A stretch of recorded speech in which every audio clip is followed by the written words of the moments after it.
I hope you all had an amazing weekend. Streamed in about, I think, a week. That is because I was out of town for that long.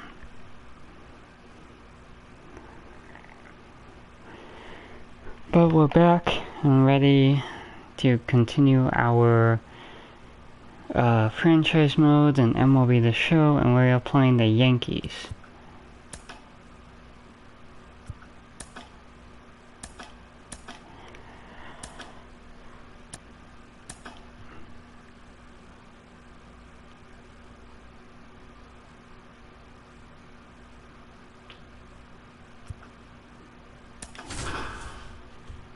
Mitch Garver? Oh, okay. Yeah, so I just want to say, like, I'm sorry about that. It's just, I was out of town all last week, got back Sunday evening, at like 6 or 7 o'clock, and I was like, I'm too tired to do anything, so I just passed out.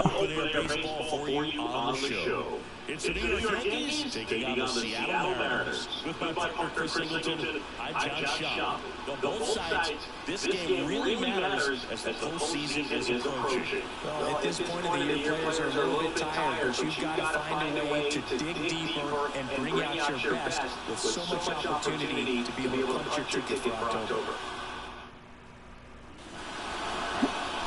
Just a little bit away from first pitch. Starting out in this one, Luis Castillo. We have a very solid pitcher throughout his career. ERA 3.5 what I like as he competes. He stays in the game and he gives his team an opportunity to win. And we got Luis up here, which is our last stream we played. I think we lost that series to the Rangers. Luna Bear. There's the Luna Bear.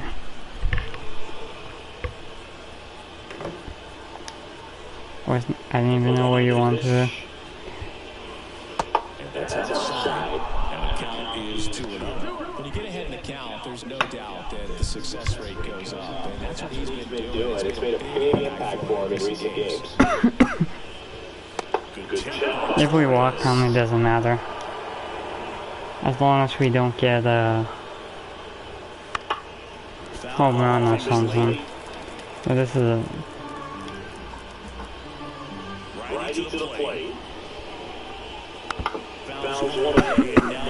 We went 3 straight bowls, but then... And a pitch. That one's That's fine. I'm liking what I've seen from him at the dish lately. We're here at game history. Torres on at first, nobody out. I don't think we're gonna get a double play this inning, but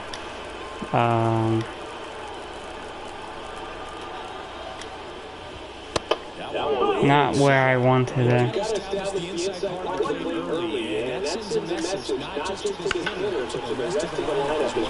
This is not the stuff that we wanted.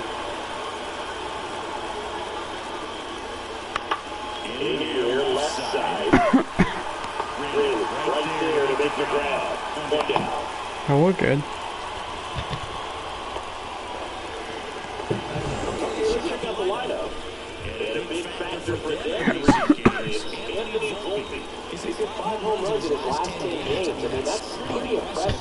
Even if it doesn't sound like it, think about the pace over the course of the whole season. That's over 80 home runs. Well, you're going to have a hard time getting him out of this one because he is dialed in. Aaron Judge, and now takes the ball off the plate. Man at first, one away. Ooh. Just He's enjoyed success at the major league level right away. 52 home runs as a rookie. Breaking Mark Myers' record, and he became the first Yankee to win Rookie of the Year since some guy named Derek Jeter. There we go. There we go. He came out of his advantage there. Typically, it's to shoot the ball the other way. But that time, a little like... There we go. That's what we needed. I don't like the pitch count up to, unless we can get one out here. Alright.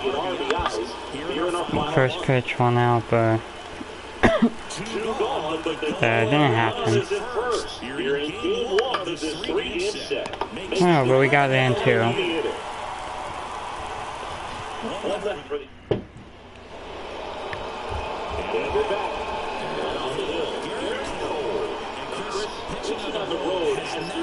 Particularly active. Yeah, we don't look too quick to say that he can't pitch on the road. Sometimes, you know, it's just a matter of walks and snap and feel different between the mound, out there on the playing field. But I know this. He's got good enough stuff to overcome and get it done on the road as well as at home. So we'll see what he's able to do with this one. 2.5, the Yankees have a 2.5 lead against the Orioles.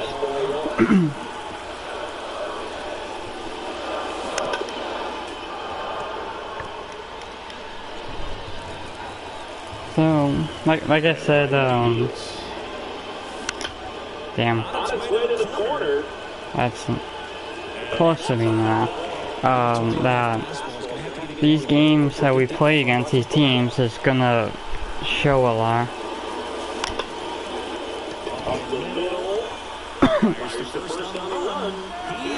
Like it, that was close.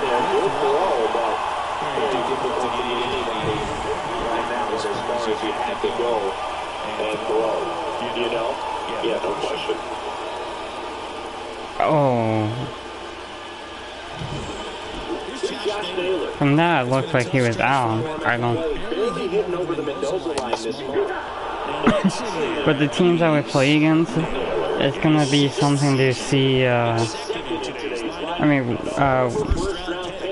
the Rangers kicked our butt last stream, so.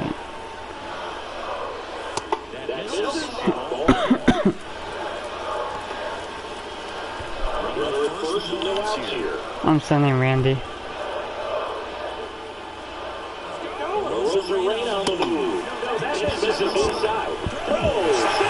I don't want to give that double play, but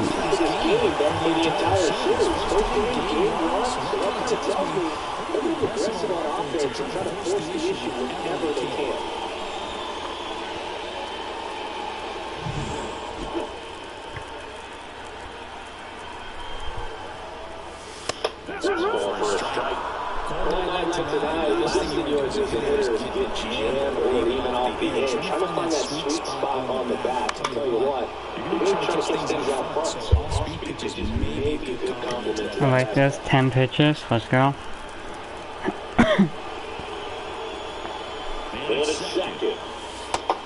Oh, that wasn't.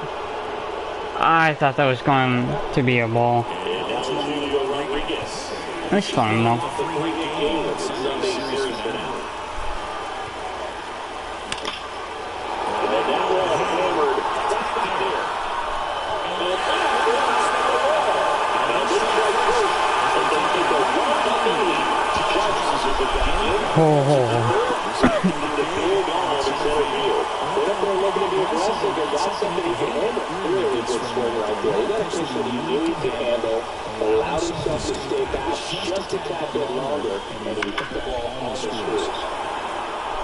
With Julio's speed, I got in there.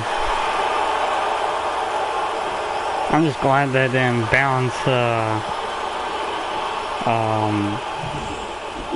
like off the wall and towards him, but.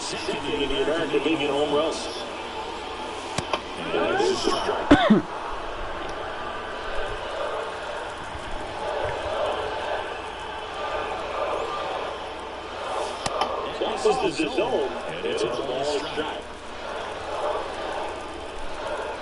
Let's go. The pitch. There we go.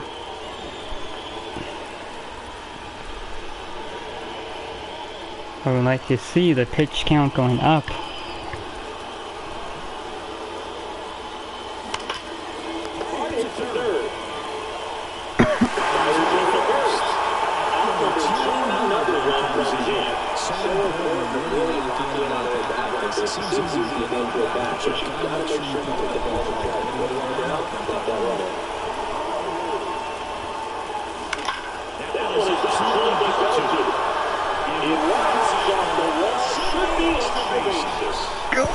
Oh, okay. Nice line drive to both sides, headed out front, so this stayed good, nice enough, and lifted into the outfield. What I like to see, 17. Now we can reach 20, the Yankees are going to get 20, never mind.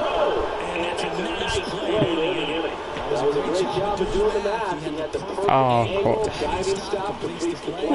That's fine.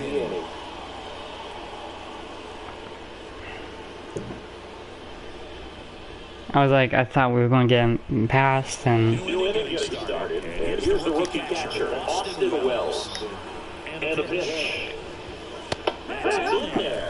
Strike one. Oh, after scoring runs, this is where you're looking for that shutdown inning. Get that hot team back in there to swing the bats. Ground ball, left side. There we go. That's one up. Now it's LeMahieu up ahead. Swing and a miss, chased it out of the zone. This is one point where you have to commit to what you think you see, and he guessed wrong right there. Ooh, not where I wanted it to be. Alright, you wanted that there again. Okay. It's 2-1. 2-1.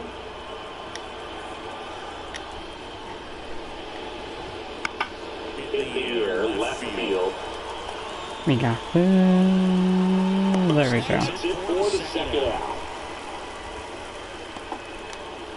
Anthony Rizzo steps to the plate. And he moves to the strike to the left-handed hitter. I like these short innings.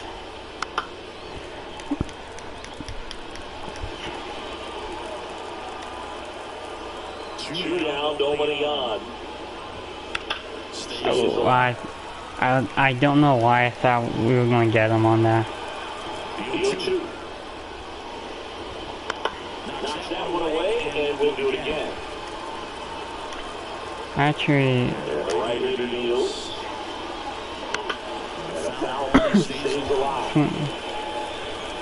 okay, we were supposed to be a short inning, but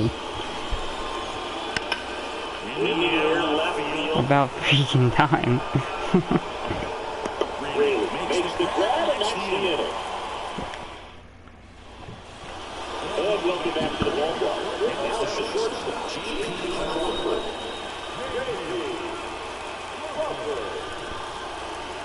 the line of the pitch. That one finds the zone, and it's going long. We're gonna make the Yankees pitchers just like And that is especially valuable today, Chris, with the ball going out the right. like we're gonna make them work every pitch. It's all about run prevention, right? So when you have that, it's a plus. But if you are going to give that ball, you want the bases to be empty, and that's where control command really comes into play for a guy like this. And that one is lifted in the air. Solo gets under it. That was a 4 pitch, which was good. And there's one down. All I'm doing is just like trying to make them go to the bullpen as fast as possible.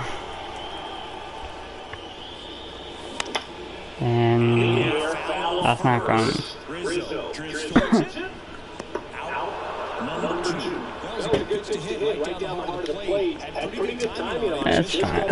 I shouldn't. That was my fault. I shouldn't have swung at her. Mitch Garver, the next to hit, takes ball one.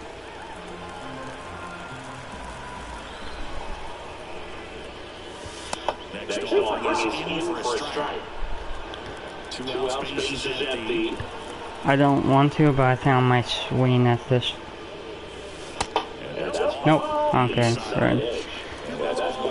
He's been just throwing it down the middle. Oh, I was late. That was a good pitch. I thought that was gonna be a ball.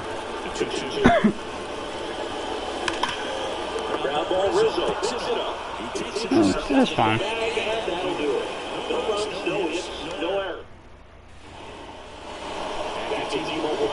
Here's the shortstop at the plate, Anthony Volpe.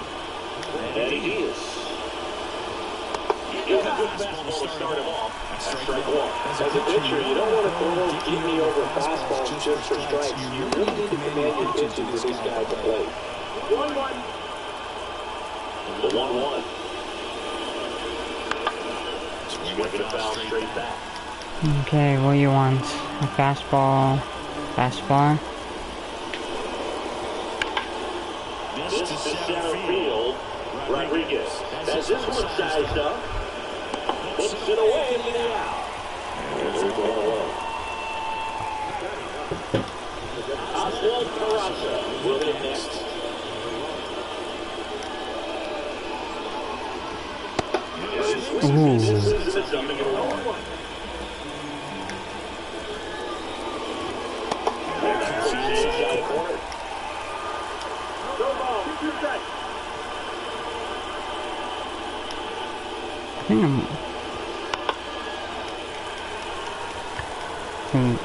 Let's see.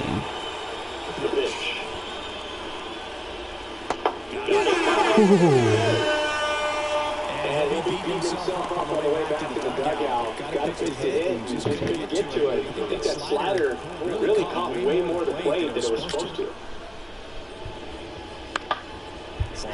Foul. Shootout, nobody on. And a strike to Labor.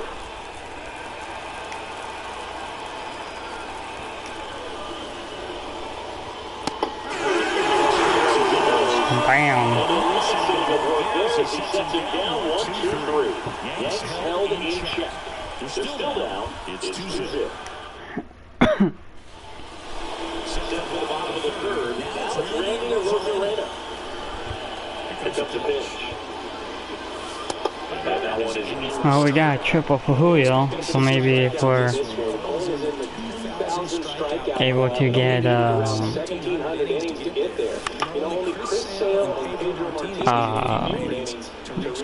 we just need a single, a double, and a home run.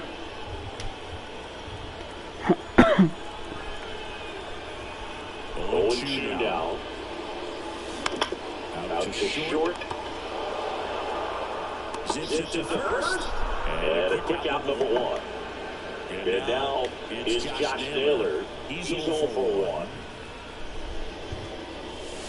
Yeah, about that fastball. Yeah, I know, I was late. Eliminates the stride. That one came in hot, but right down the middle, you're saying there's that I think it's a good adjustment.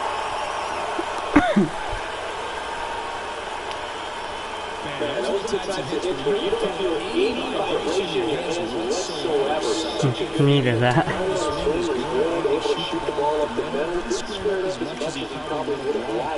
That's a good approach paying off. Swinging a foul straight back. Naylor leads off first with 1 away. I didn't think I was early at all. I was gonna say I was early even. Come on, Julio.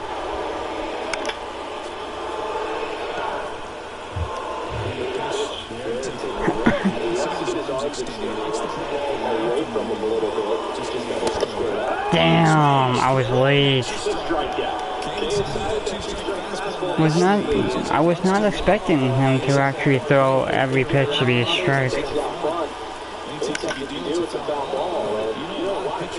really don't like working inside with 2 strikes because they do.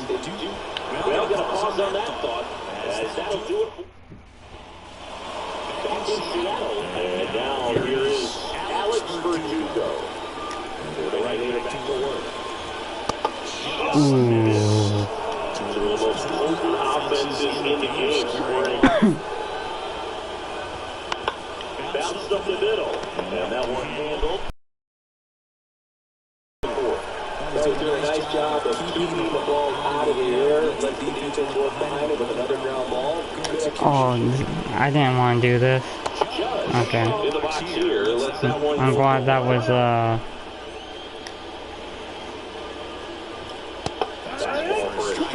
down low. When they finished building T-Mobile Park back in 1999, they actually opened it up in the middle of the season. Owners was a rookie with the Chicago White Sox. Opened the season as the Kingdom, and then when it came down to later in the year, we were playing at T-Mobile Park. It's a beautiful place, great scenery from center field, and I always enjoy playing here. That one not close. Not where.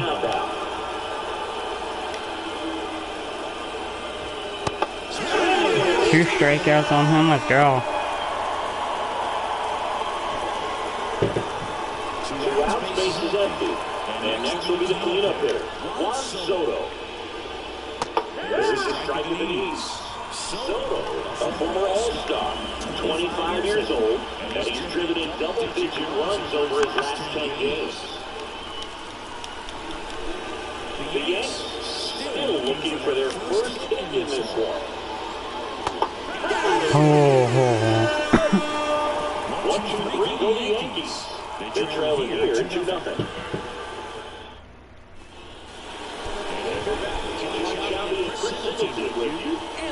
Off the bottom of the fourth. Ooh. Okay. I was expecting straight down the middle like he's been throwing.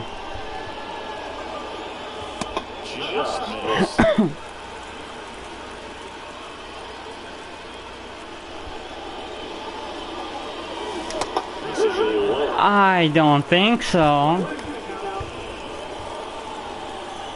No. Damn it.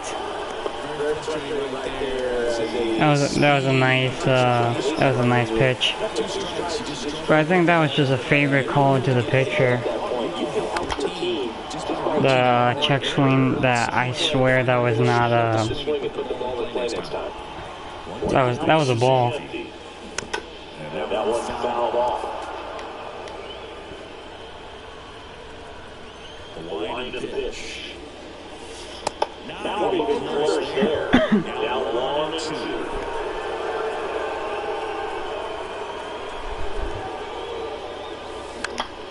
Left field. And Polanco is out. 2 down. Now at the plate, J.P. Crawford. Flying to right his first time.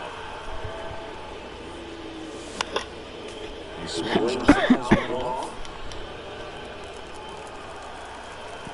2 outs. That one's upstairs, ball 1. Got it down even 1-1. Luna Bear. Righty delivers. Popped up, foul territory behind the plate. Catcher tosses the mask, settles under it. He's got it. And that is that. And looking back to the ballpark. We go to the top of the 5th. Here's the Yankees catcher now, Austin Wells. Swings through that one out from front that time. You know, these Yankees, they're not going to be happy with the at-bats they've been having so far. Just 1 base runner to this point, and it's not exactly early anymore. They've got players in this lineup capable of sparking something, but it just hasn't happened for them yet.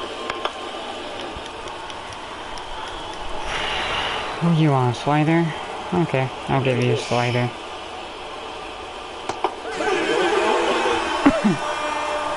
Damn. That's a pitch, that slider from an opposite-handed pitcher that you usually see very well, but for some reason he didn't pick it up, and it just kind of got into the strike zone late. Gave up on it a little bit early.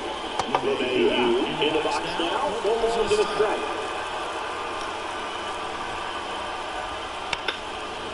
Oh.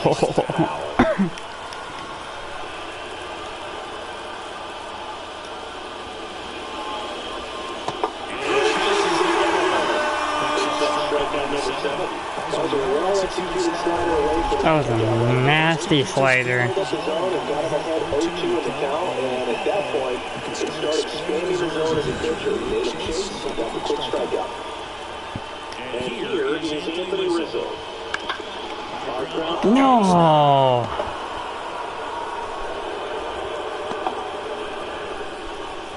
These guys today are so great with handling velocity. They're seeing high speeds day after day, and a nice job of turning that around. There goes the no-hitter. With two gone, and it takes a look at a called strike.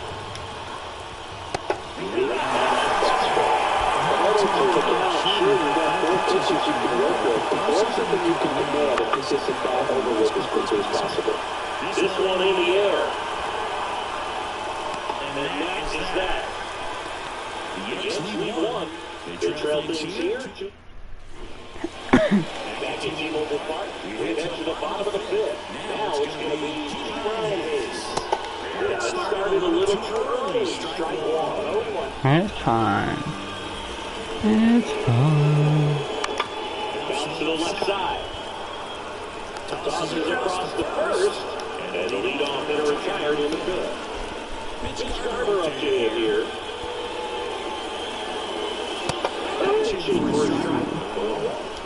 Okay.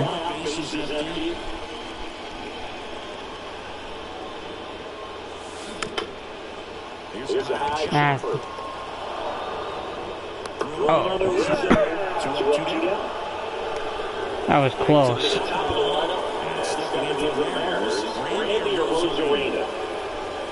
On the mound, he had a little trouble back in the first, but it's been a different story the rest of the way. He really settled into this outing nicely. To third, LeMahieu. Moves to first. 3 up, 3 down, inning. All set for the top of the sixth. Now it's the DH, Oswald Peraza. Strike one.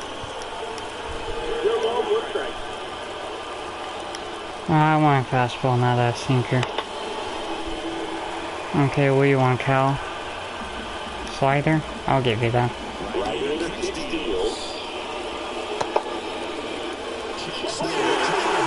That was not a strike. That was not a strike, but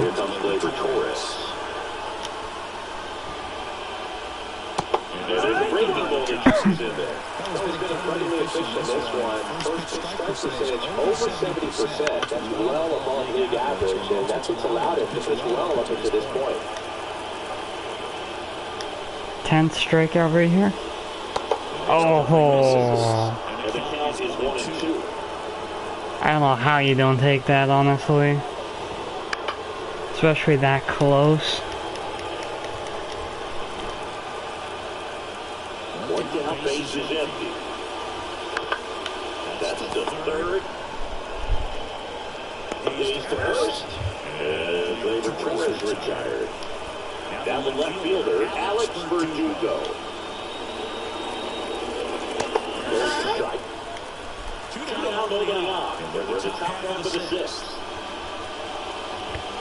On that fastball. Well, it's whatever hitter you want up in this situation. Some sluggers coming up behind him. This is so good at moving runners, but also getting on base. Seem to get the patient here. And a pitch. Oh, that. How that wasn't a strike. Bro, we got him. So another. And now for Seattle, Josh Naylor. Oh, back to work. Very happy with that one. Ball one.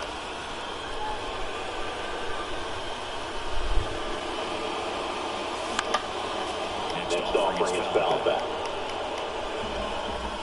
Come on, Naylor. This is a 1-1. Good Naylor.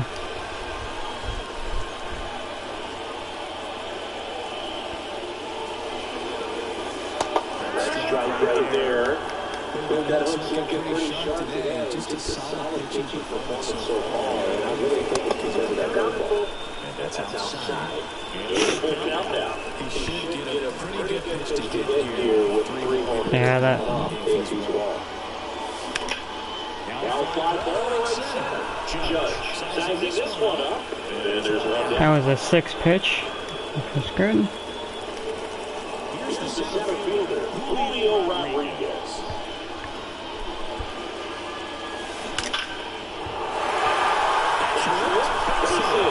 So they get him out of third with a last single. Now he just needs a double and a home run.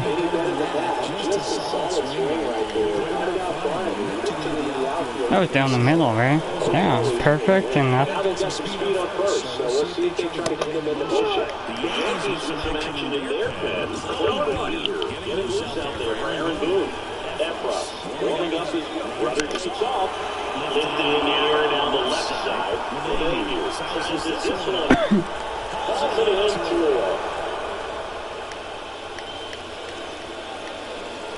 I should probably just let him steal. Yeah. That's, Runner on the go. Reaching in for a strike. Save the second with a stolen base. That was close. But Statcast shows us why he so often seems to be on the safe side of these field attempts, Chris. Yeah, you see that speed and he needed every last bit of it to swipe that bag. Such a threat on the bases. The pitch. The runner's outside. So you got to give him credit out there on the mound. This outing started off a little shaky, but he's found a way to settle in and turn this into a pretty good start. Shows you a lot of his mental ooh, momentum. damn.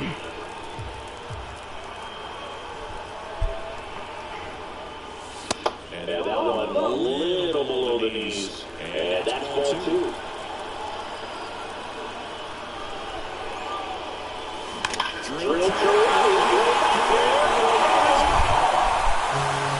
Luna Bear, and we needed that. We needed that. Already playing with the lead, and now they're celebrating a home run. They're having a great time out there.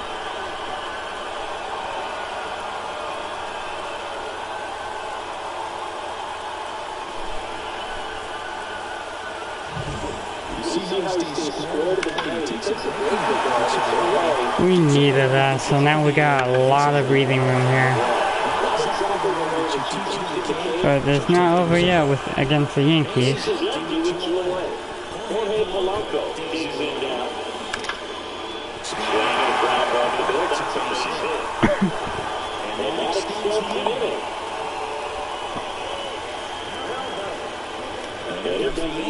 There we go.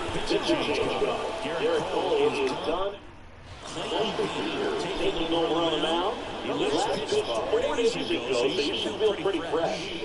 9.75. Damn. Okay, let's go bullpen.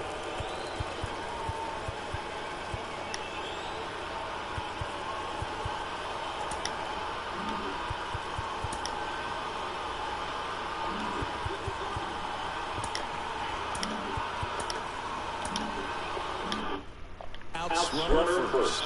J.P. Crawford next for the Mariners.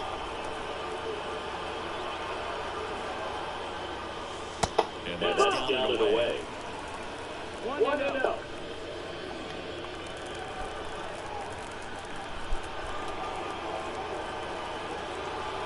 Two outs. Oh. Oh my god.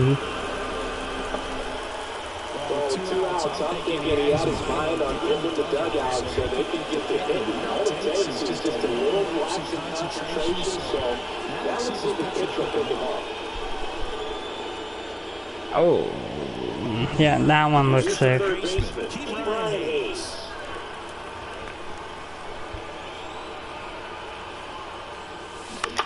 Out front and foul to the left side. Luna Bear, Luna Bear. 2 on, 2 outs. swing and a pop-up. On his way over. No trouble here. Puts it away for the out. And that is that. But two come across to score in the inning, courtesy of this two-run homer. It's now a 4-0 ball game. You're watching Major League Baseball on the show.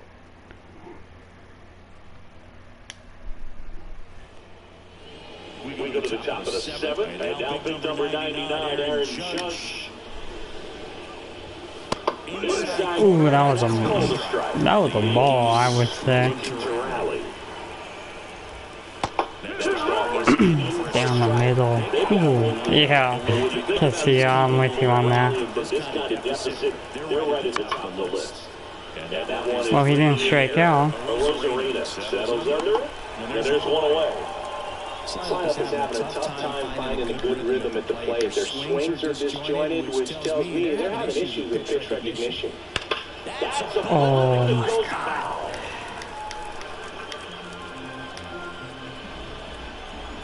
Here comes the 0-1. Good job of disrupting the hitter's timeline to make the pitches. What happened there? Front foot inconsistent for the batter. Their swings are hesitant, and that's exactly what you want on a bat. I don't know what happened there. Leading by 4. Here the top half of inning number 7. Fouls it back with 2 strikes. That was like a weird glitch or something. In the air, out towards left center. Really under this one. Squeezes it, and it's 2 down. 2 outs, base is empty. And down the catcher comes This might be his last inning. Fastball for a strike.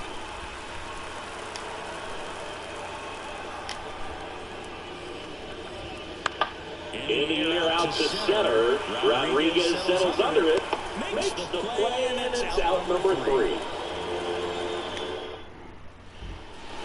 Ready to go for the last half of the inning. Come on, Mitch. Beater back to work. Just missed. Beater, 25 years old, and he was a second-round pick in 2020. Next one is off the plate, and it's 2-0.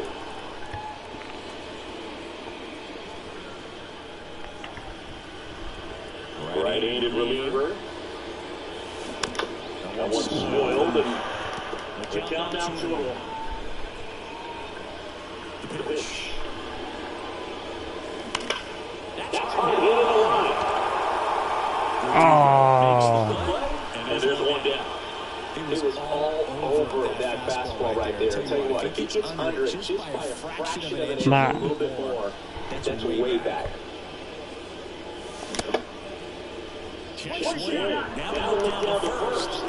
They just call strikes on everything, don't they? On the ground, right side.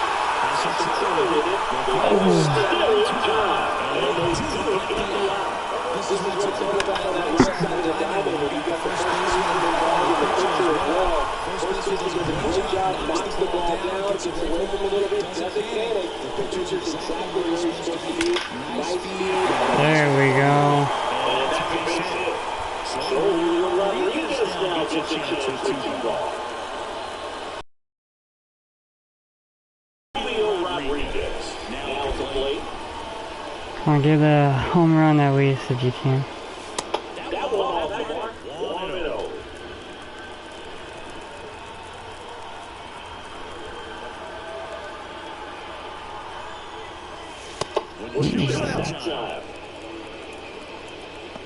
MVP. I mean, he could. You got a lot to choose from.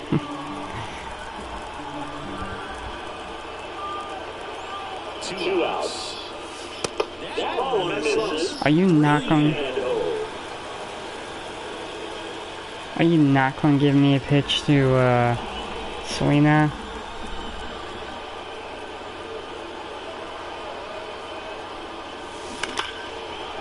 Okay.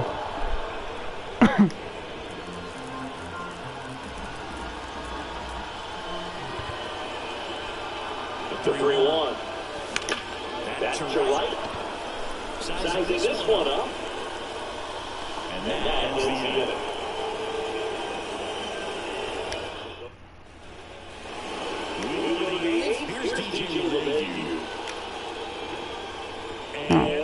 I'll keep him to 8 innings, and then bring in the closer.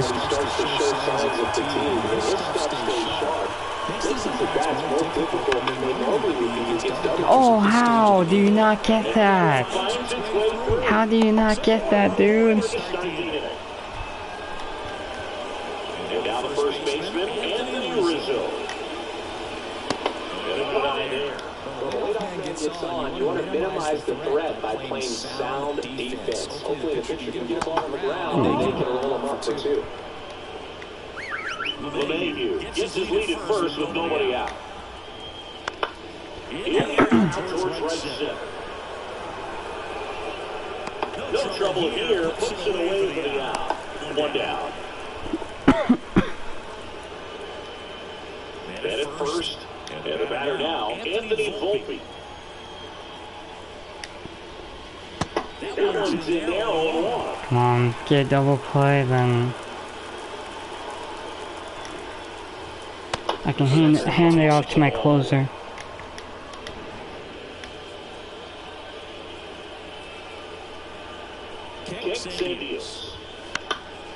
In the air, right field. The Rosarena moving under it. Corrals it. And there are 2 outs. Oswald Peraza stepping in now for the Yankees. On the ground to the left. Hayes gathers and throws the first. 3rd out. Alright, we got him through. 1 left for the Yankees. They're down 4-0. On to the bottom of the 8th. So now it's the Mariner cleanup hitter. Cal Raleigh. As he turns on the rubber, and with that live arm delivers. And a foul ball. The pitch.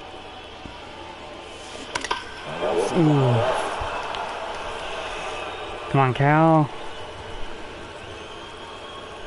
The line to kick the pitch. And now 1-2. Moving into the Yankees pen in Hamilton. Appears to be getting loose. Canely also throwing. Swing and a miss. On the string of the changeup. That inside pitch right there. That's not the kind of approach that you have. No. It can be very difficult to keep it fair. You just can't get a large stride like that. You have to be able to stay within the baseball on the inside of that path to it. And that way, if you're a little quick, the ball gets hit hard somewhere, and it's not foul. 1 down, base is empty. Gets a piece, and it stays 0-2.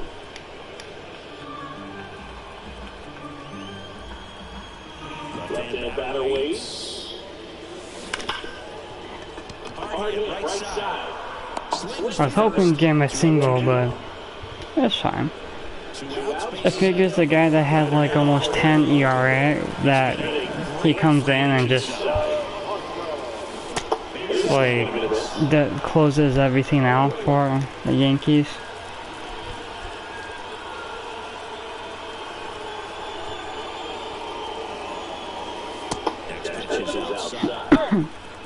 One, 2 down, nobody on. They're the bottom half of the 8th inning.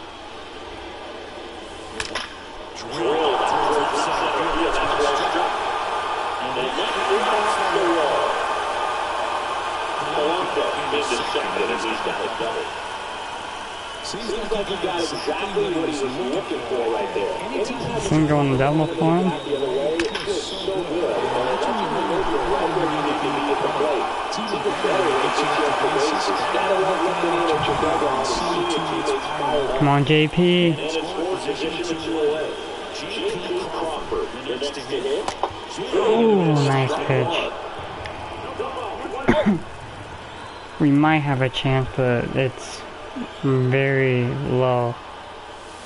There's a swing and a drive.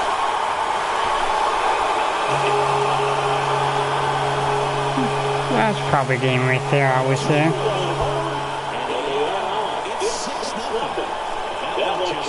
sound is different. And it might have been the loudest one I could get, man. My ears are ringing. I can feel that swing from the booth.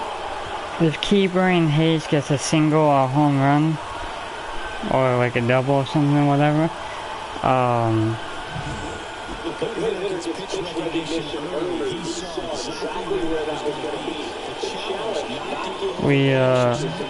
we might have a chance. So away with nobody on.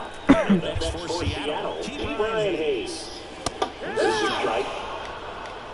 I really want to get Mitch Garver, a 15-game hitting streak.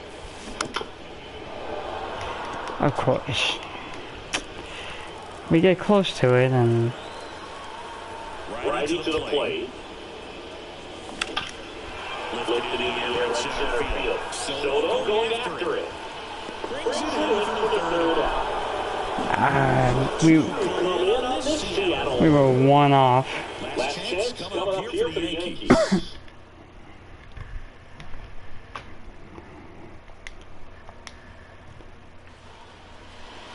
They're back.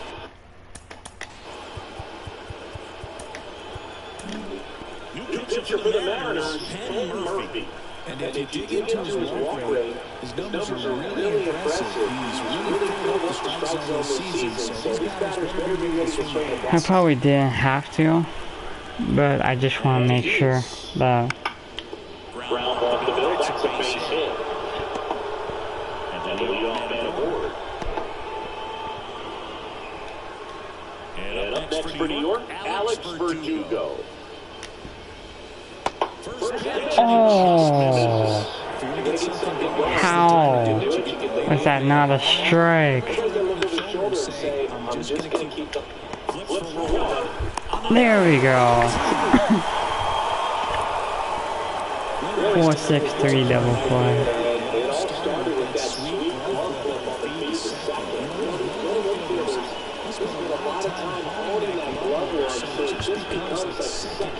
I think you also have to have a really good glove that's broken in, that's not too large, so that you can have a feel for that baseball and be able to flip it like you're barehanded. Aaron Judge at the plate.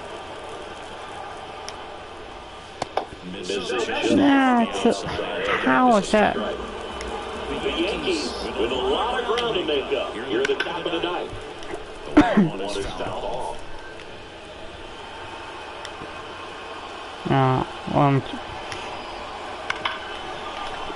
Oh! Come on! That was an easy out.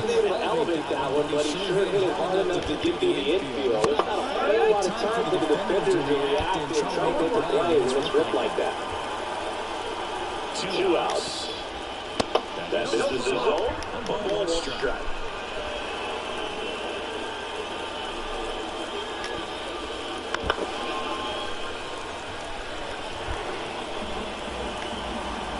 One strike away.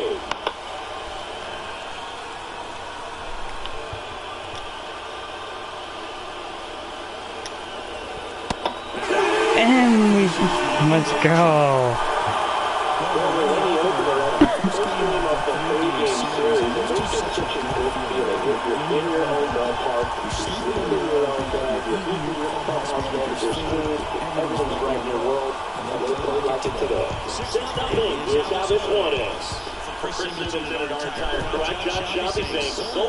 Luis Castillo did what we needed out of him.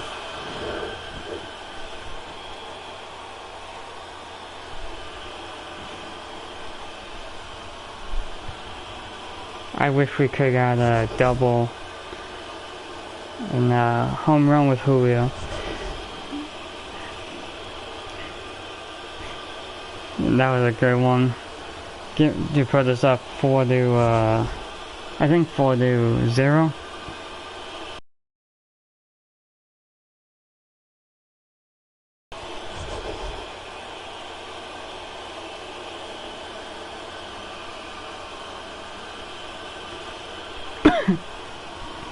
Right there. I thought he had 10 strikes, okay.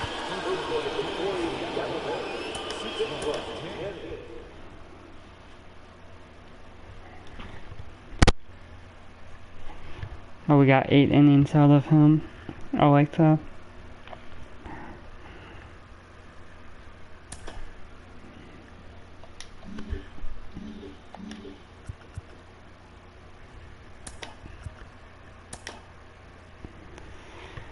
Ooh.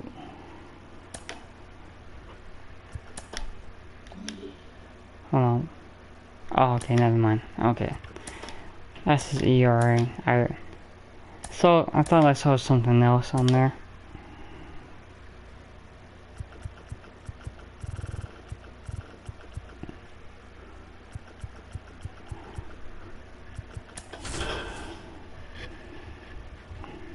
Yeah, I think after this game, Cal is probably gonna have to sit down.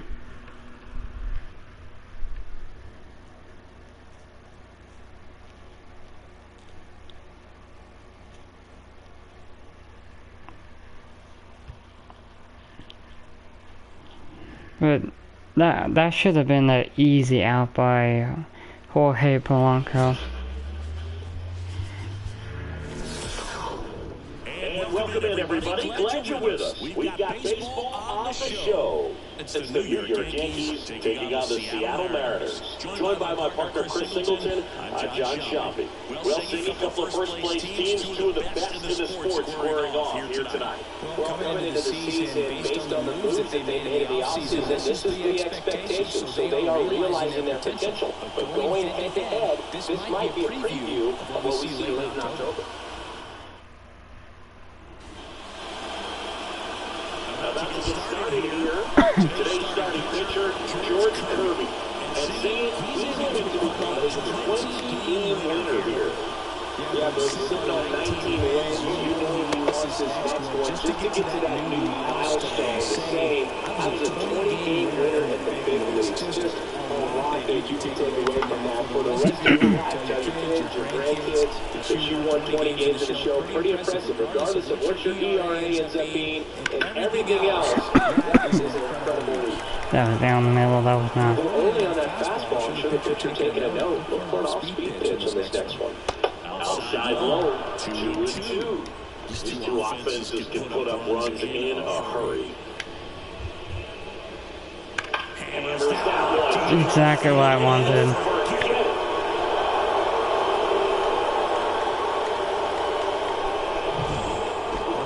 So much more today. Lineups with Pop in the leadoff spot, and it really puts the pitcher in a tough spot out there.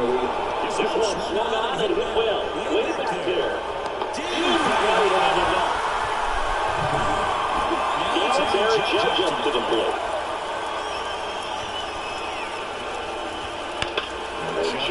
Why is he throwing it down the middle? Like, come on. They're coming through now, and with one home run already in this inning, they're definitely looking to do some more damage.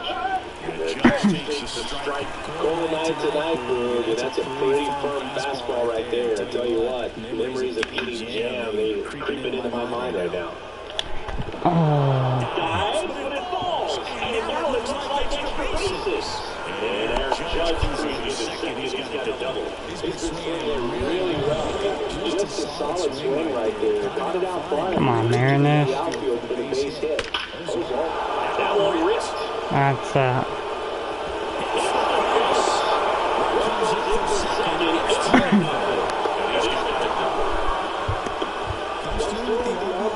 Anytime you smoke a ball off the wall, you kind of think about what it could have been, but obviously you have to be happy with that result. Austin Wells, the batter now, he swings and misses for strike one. Kirby, what are you doing, man? Two runs across the inning. Here in the second game of the series. Nasty curveball down. Struggling like this, you don't know if you want to go up and tell him to keep swinging it, or if you want to give him the space, what exactly he needs. But right now, it's clearly a struggle for him, and we're just hoping that somehow, some way, and he can get out of this as quickly as possible.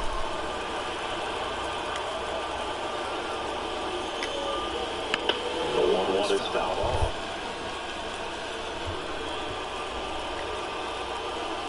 And on second, 2 down. Good eye right there. If you're going to be a championship type of ball club, you've got to hit with runners in scoring position. And after last night, take the break. But back in Seattle, taking the ball for the Yankees. And saying it's unique these days, but he's more of a contact type of guy. Yeah, I mean, he doesn't rely too heavily on the strikeout. He knows he needs to miss barrels, get some soft contact, let the defense work behind him. And I think a guy like that can keep a good tempo, can keep hitters tight, adjust their thing. They can move to a ball game, and you look up, they're in line for quality starts. Let's see what he's got this one.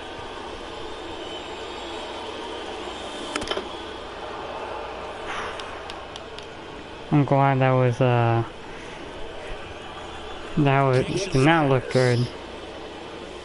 Just off the outside edge. 2-1.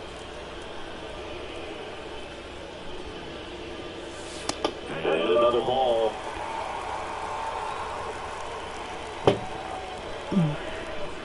Okay. 3-1. Now a fly ball to right center. Soto going after it. Makes the grab, one down. Digging in, James Crawford. Oh, you're number 2? He's going to finish the season with a new career high in home runs. Oh, I guess Ty France is 7, I guess. A former Gold Glove winner, 29 years old, and he's put together some good swings lately with 5 home runs in his last 10 games. He's been raking in recent games, and a big reason why getting ahead in counts. He's been able to do that consistently, and you see the results. Line drive, and that gets down for a base hit. So a man of work now with 1 away. Really nice, I just prefer JP at the 7 because he's been playing really good there. Start to end, on time with everything, really good balance, nice extension, and he made it out front for the line drive now. Crawford stands at first with 1 out.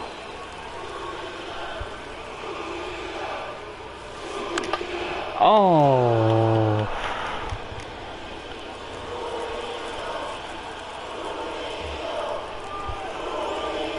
And a pitch. Foul ball, it stays number 2.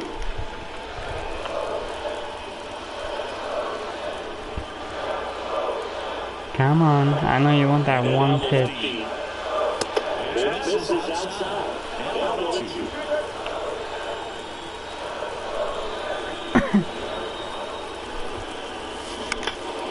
Foul ball left side. We'll see another. One bad pitch to tie this game up, or at least make it close, 2nd and 3rd. Swing and a ball hammered left field. Hauls it in on the warning track.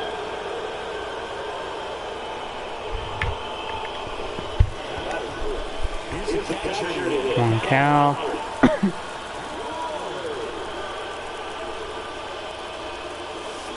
Outside corner is a strike.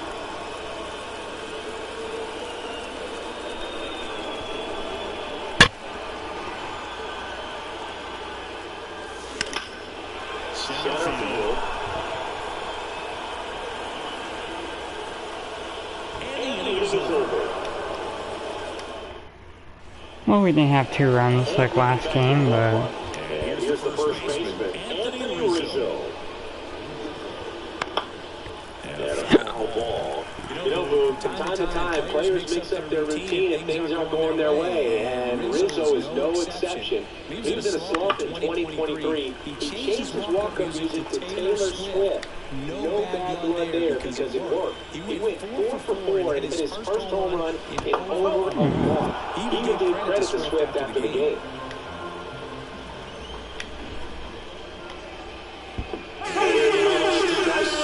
Looks like he picked up right where he left off. And here is Anthony Volpe. I hit him too. Fastball for a strike. 0-1.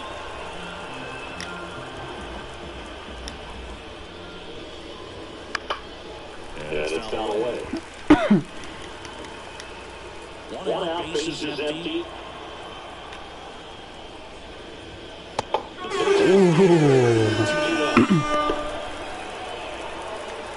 And stepping in for the Yankees, Oswald Peraza. Foul out of play off to the right.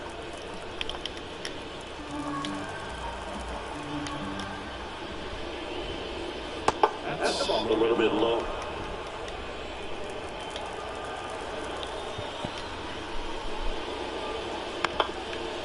Up the middle.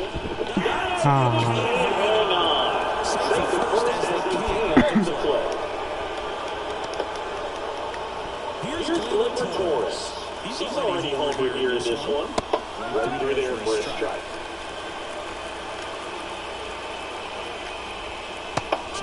Misses as one down below the zone.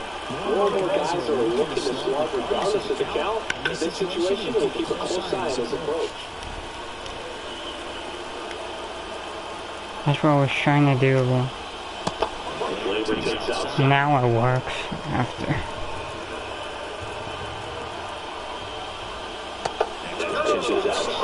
Come on. Spoils a two-strike pitch and sees another. 2 outs. There we go. Lead one. Bottom half of inning number 2. The batter now, Jorge Polanco. The pitch. Oh, that probably... Technically, that probably should have been a strike if I didn't swing at it, but...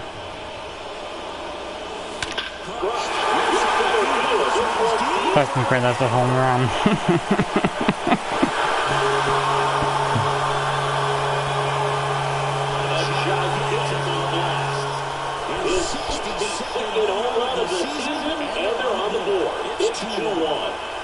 Absolutely crushed that one. No doubt about that one. We knew it wasn't coming back.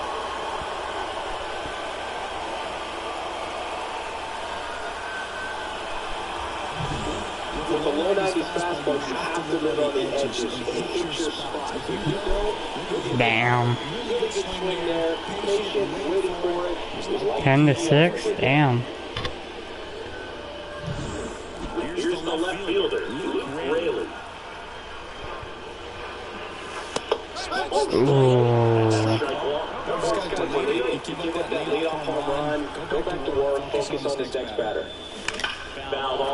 Same spot, and I just hooked it.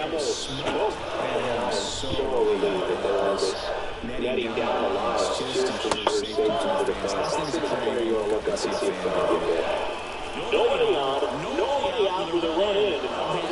Number 2. Almost chased it, actually.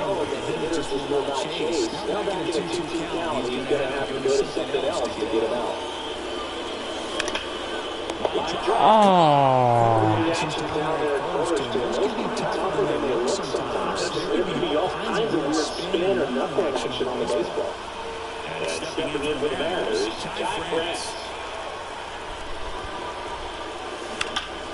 That's the third. You can get to the first. That's the second out. Here's Luis Urias. I like the power he's shown recently. 3 home runs over the last 5 games. He swings and misses the first pitch. 2 outs, bases empty.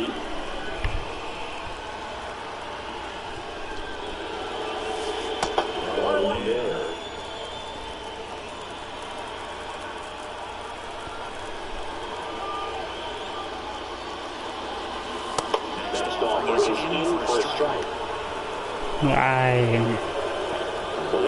I don't even know anymore. Nice pitch.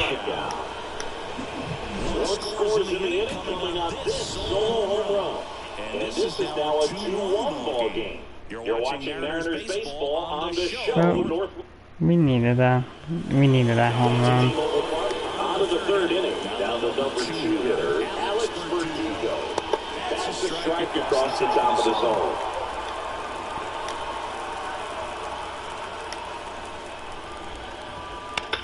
And a foul ball.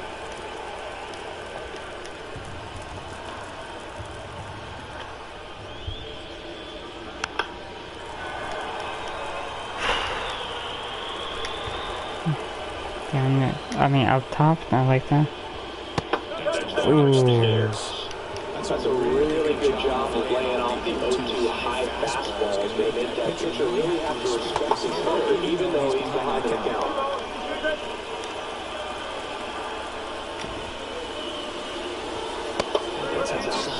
Oh, of course, I figured it was going to be like that. Pretty good pitch to hit here with 3-hole hitter coming off. On the ground to third. Toss to Naylor. 1-1 down. Here is Aaron Judge. A double and a run scored his first time up. That's in there. Strike one. You know, Judge is one of those guys that leaves his mark on everything he does. Yes, he's great at baseball, but he's also known for working with charities and in his community. He's a special human, no doubt about that. 3 pitches and he didn't swing at one of them. Just an excellent location on that inside fastball really locked him up. And the hitter, it's not typically what you're looking for. You're trying to protect away and then in, so you can be a little bit tardy with 2 strikes. Hard to tell if he was fooled or if he thought if he called the ball, but either way, that's a really nice pitch. Hot off first base side. Naylor gets under it. He's there. He's got it. And that's the third out. Nothing doing for the outfit. And we're back as we go to the left of the third. And down the right fielder, Dylan Moore. Swing and a tapper that rolls foul. Roll for 6? Damn. And a pitch. Foul ball there.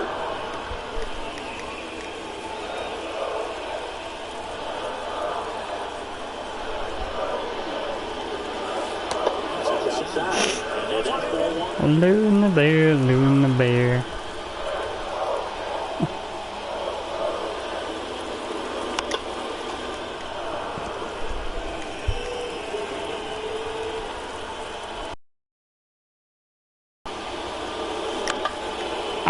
I try to check my swing.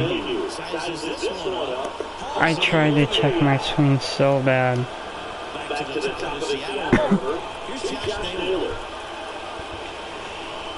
So badly, High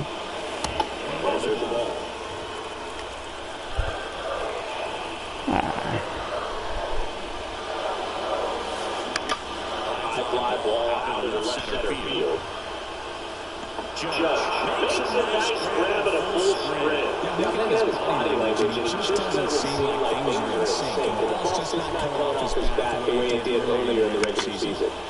Puts it in the air out towards left center. Verdugo flashes the letter on the running.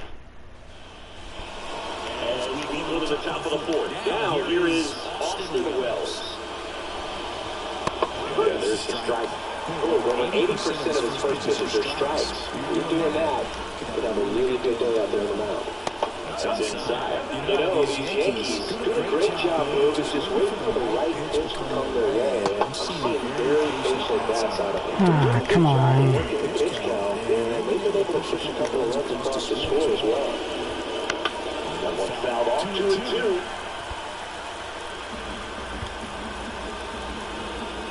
Left-handed hitter waits. Gets a piece and stays alive. Where was that located? Down the middle? Oh my god. That, no. That's ripped, and this one to the extra bases. Makes the turn and heads for second. And he's there with a lead-off double. Well, the last 10 games or so have been anything but fun at the plate for him, so that one has to feel good. Great hands-on swing. Took the barrel right to the baseball, caught it out front, and ripped it into the gap. At that point, probably no question in his mind that he was going for 2. It's just a great feeling.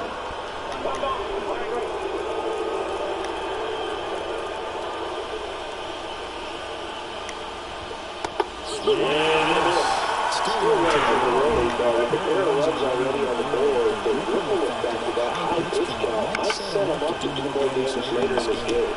Grab ball in the middle, tosses to first. That's the first out in the top of the fourth. Anthony Rizzo steps to the plate. 0-for-1, he struck out swinging last time. Swing and a miss. It's 0-1.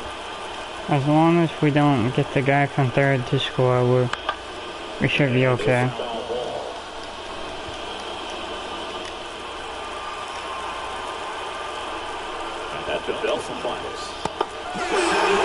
And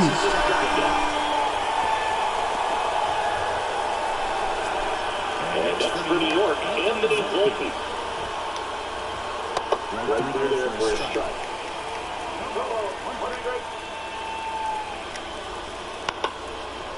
That one down the line. Throws the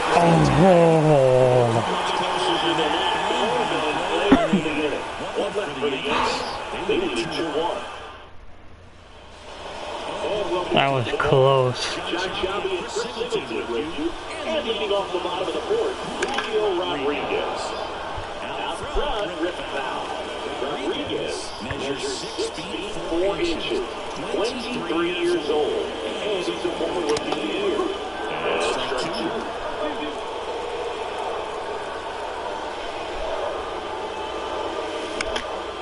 That's foul off to the right side, keeps the Yankees going.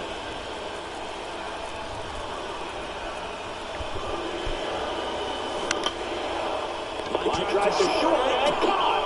It's never fun going back to the dugout after hitting the line drive that finds a glove, but you will get some high fives. You know, when you make great contact, you feel like you've done everything right. But in this game of baseball, not everything is in your control. Change down the run. We're here at the bottom of the fourth. Pitch is outside. If we just, if it's like a 2-1, we got guys that can hit a home run just to tie it up. He was all over that one. Really nice job staying in the middle of his approach. He didn't try to do too much with the pitch, just shot it through the infield. Next to hit, Jorge Polanco. Checks swinging in too far, and it's a strike.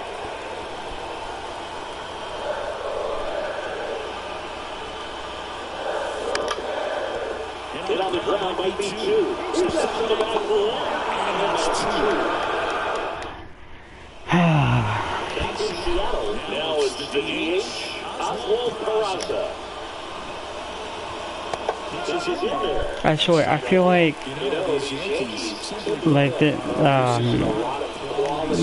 the players that are like slow when I'm playing as them, or I feel like they're super slow, and the players that are slow for CPUs just are like super fast.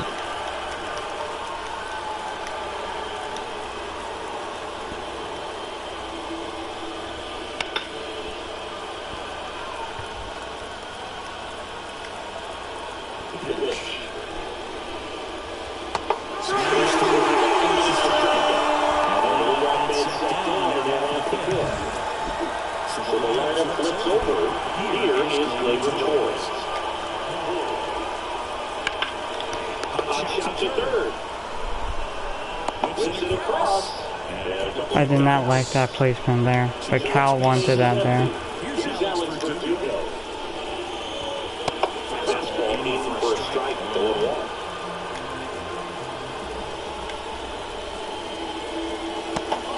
Ooh.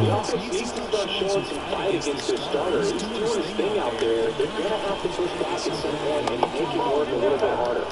Inside, just this.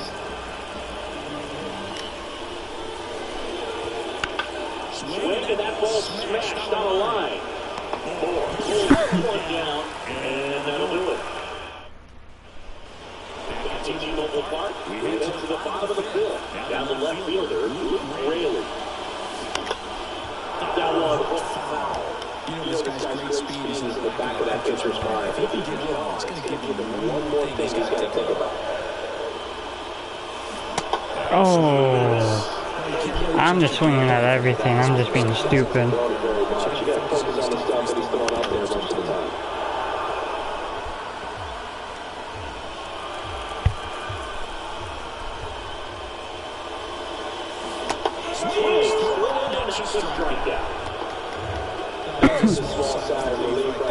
Just to keep that speed off the base pass. It's not just the pitcher, it's other guys that have to think about it. From your infielders. There we go.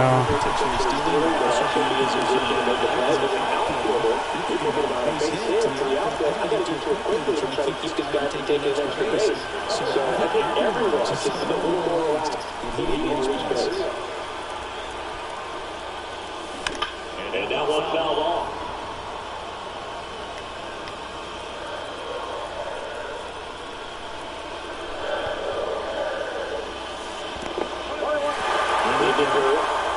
Nice job behind the plate there.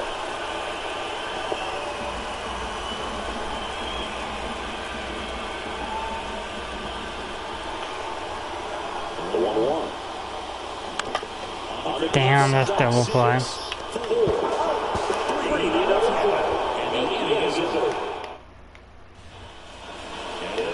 Here comes Aaron Judge. Kirby back to work. That one misses. And it's 1-0. So dumb. Hitting rocket home runs just near the top of that list. Only Giancarlo Stanton has hit more with great exit velocity than the Judge. Look out though, Shohei is quickly climbing those charts. And the 1-1 is foul. Down the middle.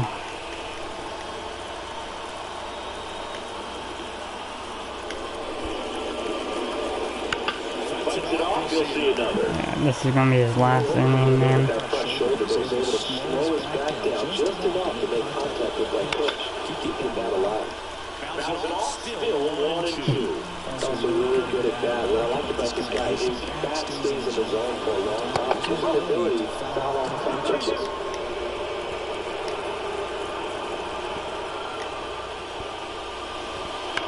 Gets a piece there, we'll do it again. 5 foul balls that missed the bat so far. These two are going head-to-head. You can see the crowd. They're starting to get more each pitch. Even though there hasn't been a ball in play yet. They're having fun, which isn't easy to do against a hitter like this.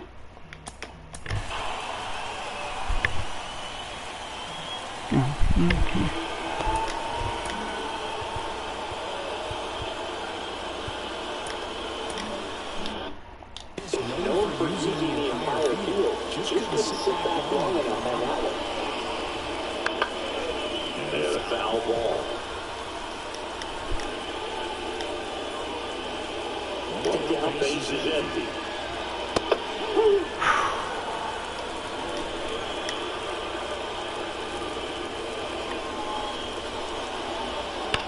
And now a screamer into the outfield. Makes the play, and there's 2 down. Not fooled at all right there. He was clearly all over it, but sometimes you hit it too hard and right at someone. You got one of those move hits to get a knock sometimes. Well, into the box again, takes the strike. And strike 2. So critical to keep an eye on the pitch count this time of the year. Guys can start to run on fumes a little bit, mechanics can drop off, and we know they need to be fresh and ready for big innings in October. And makes the play, and that's out number 3. So no runs, no hits, no... Bottom of the 6th inning. Looks like fielder, Dylan Moore. From the line to the pitch.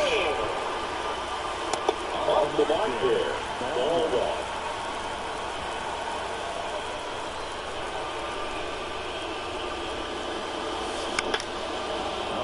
Damn it. So gets it under it. Calls it in. There's one away.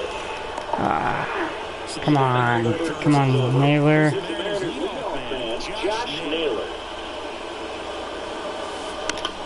To the right side. And he pulls it himself out. He's been going after these guys consistently, and as a result, Hey, Clyde. Come on, JP.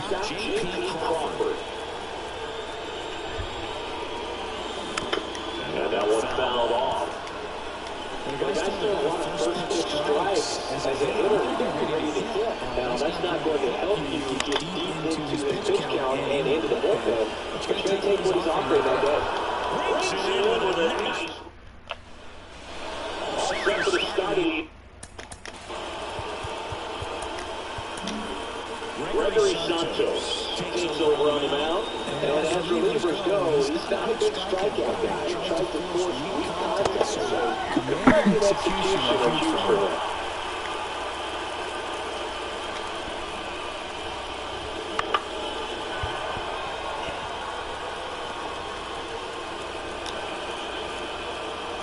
And the righty deals.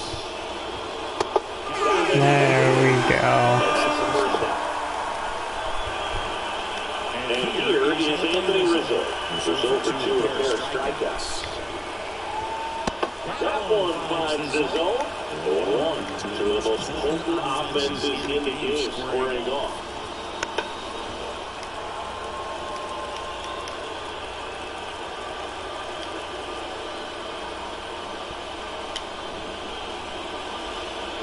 Stays alive. Base is empty, 1 away. Here the top half of inning number 7. Ground ball right side. Steps on first for the out. Anthony Volpe will hit next. Rip to third. Okay. And now we'll end the inning. Come on, Julio. Julio Rodriguez. Outfield playing very deep, not wanting anything over their heads. Up and in. And that is ball one. Double barrel action in the bullpen. Jonathan Loaizaga getting loose out there. Ferguson getting cranked up as well.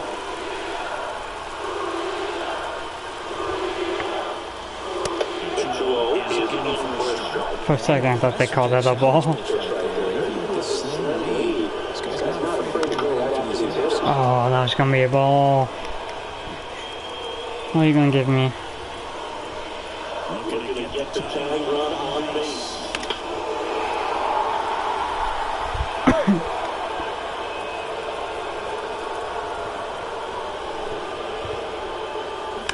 Hammers that ball.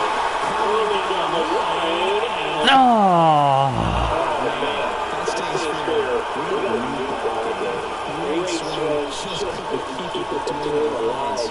He's going to try to follow that. Do it again.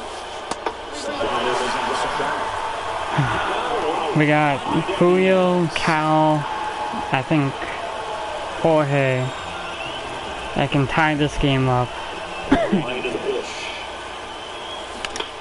This one in the near center field. Judge is under it. And it's caught for the out. Why am I not surprised? Cal Raleigh up next for the Mariners.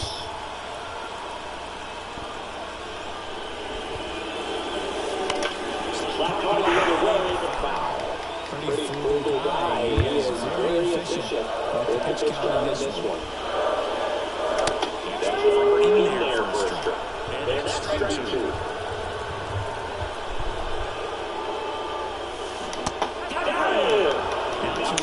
I think 2 bad calls, but you know, it goes.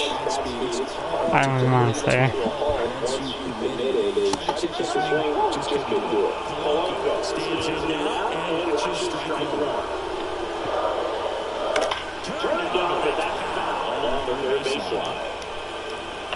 Trying to hold a 1-run lead here to bottom of the 7th. Knocks that one away, and we'll do it again.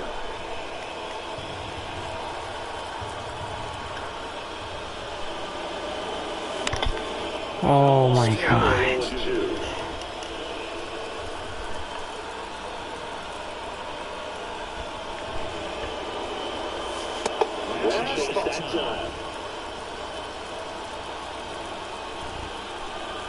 Come on, you in the red, give me something.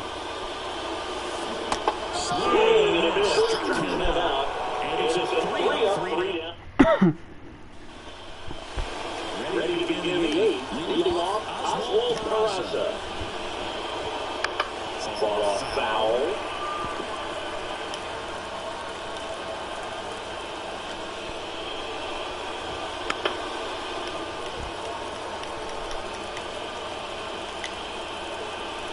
Field 2.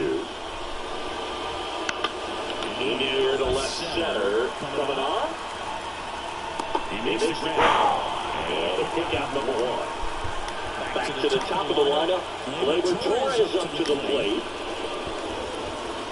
And a breaking ball drops in for a strike. It's looking like George is not going to get to 20. Short Crawford.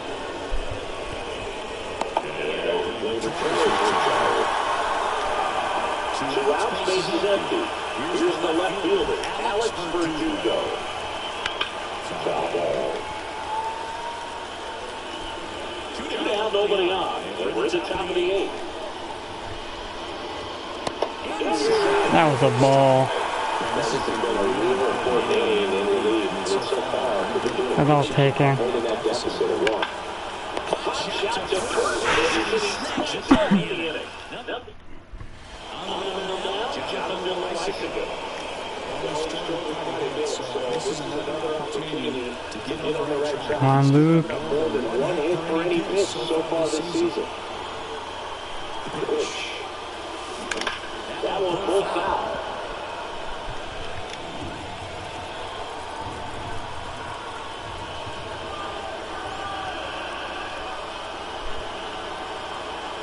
And the right-hander kneels. And fouled.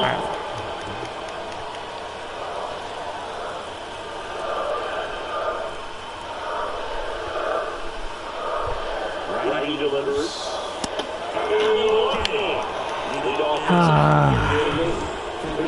Right there to start the safe inning. Down one. Any leadoff base runner really makes this inning a bit more interesting.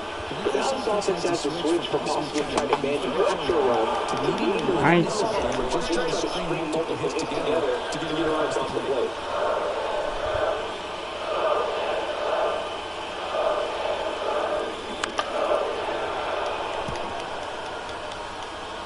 Holding on to a one-run lead here in the second game of the series.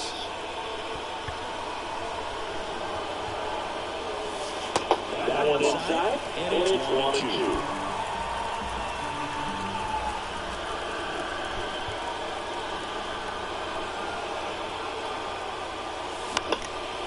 This one popped up, fouled around first base side. He's got it, there's two away. And now for Seattle, Luis Urias. Corner infielders guarding the lines, trying to prevent extra bases. Left field, way up in there.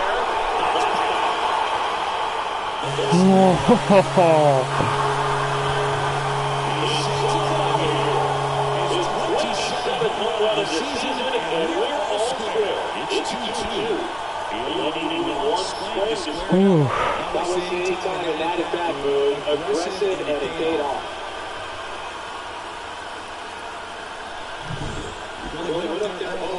Looking to do damage. I think he had his sights set on that pitch. He got it. And circle bases.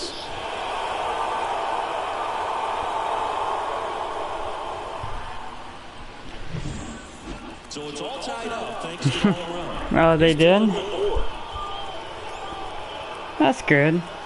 I mean, I know the Astros are... Oh, wow. Wow. What the hell, man? Runner to go. Pitch it for a strike.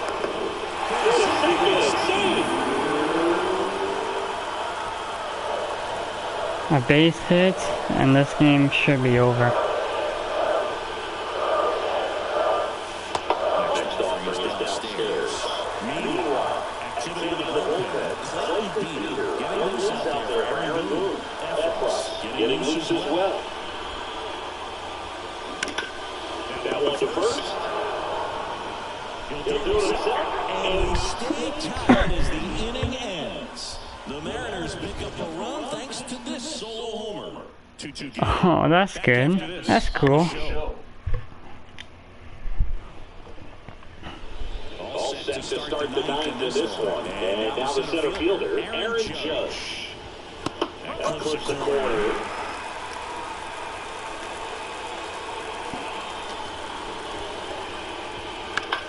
Out to center. Rodriguez has a beat on it. Makes the grab, one away. Whew. Here's one. Okay. 1 for 3. On the ground at first. And foul ball. All tied up here at the top of the ninth.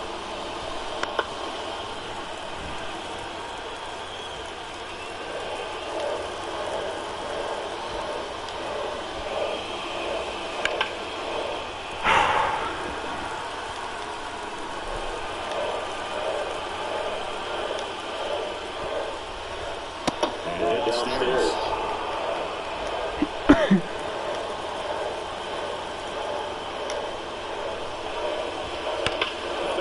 Could you stop fouling it off?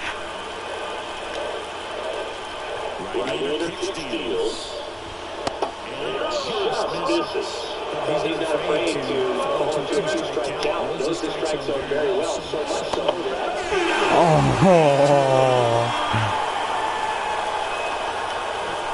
Here's the Yankees catcher now, Austin Wells.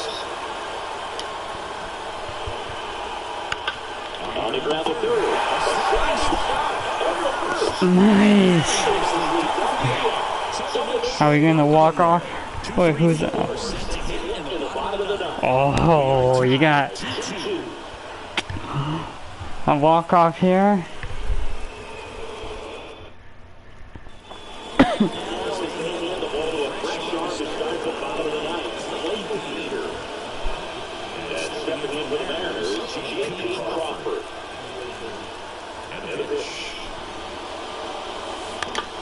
It's a ground ball right side. Barehand grab. Gathers across. And then it's the out. Damn.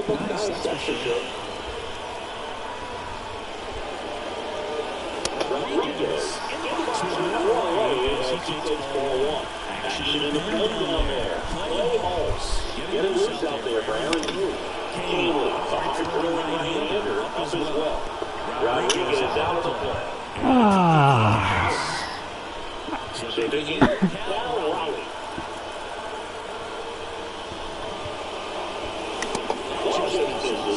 And that's ball one.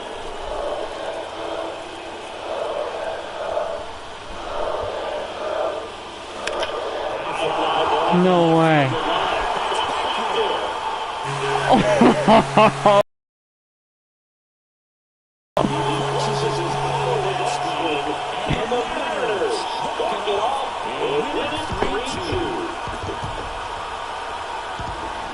Wow.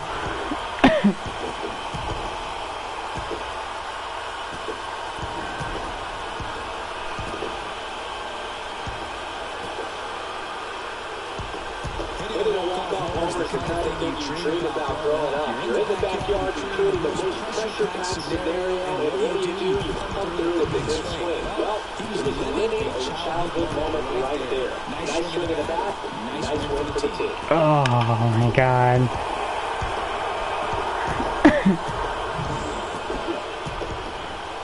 A walk-off home run. Damn. A 3-2 final score in this one. For Chris Singleton and our entire outstanding crew here at MLB The Show, I'm John Shelby. We'll see you soon.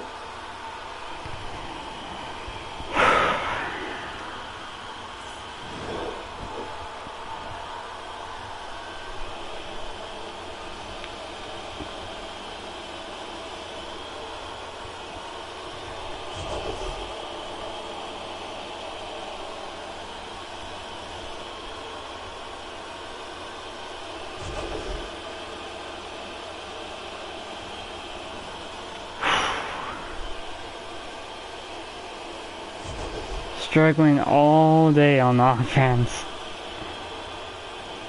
Come up with 2 clutch home runs and to walk it off.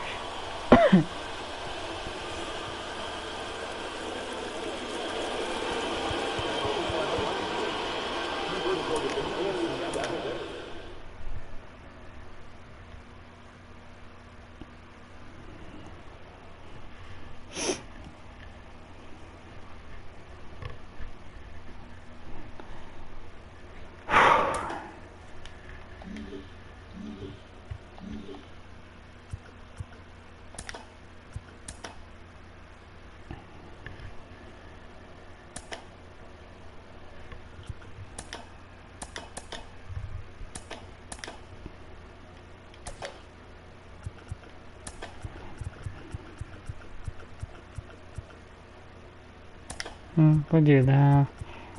Let's give Cal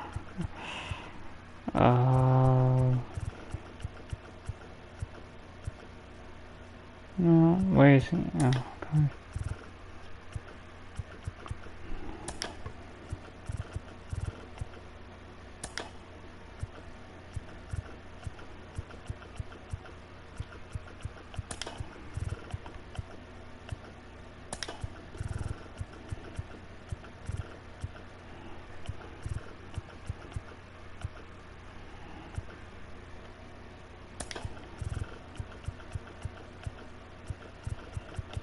I didn't want to do that.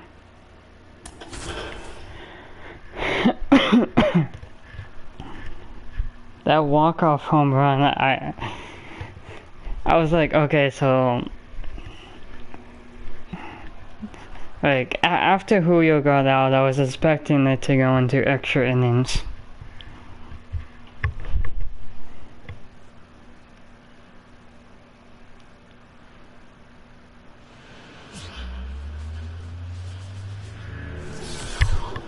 And welcome into the ballpark. Happy to have you with us. We're going to be treated to a gorgeous day for baseball on the show. It's the New York Yankees taking on the Seattle Mariners. John Shelby, Chris Singleton with you. But both sides, this game really matters as the postseason is approaching. Well, at this point of the year, guys are a little bit tired, but you've got to find a way to dig deeper and bring out your best with so much opportunity to be able to punch your ticket for October.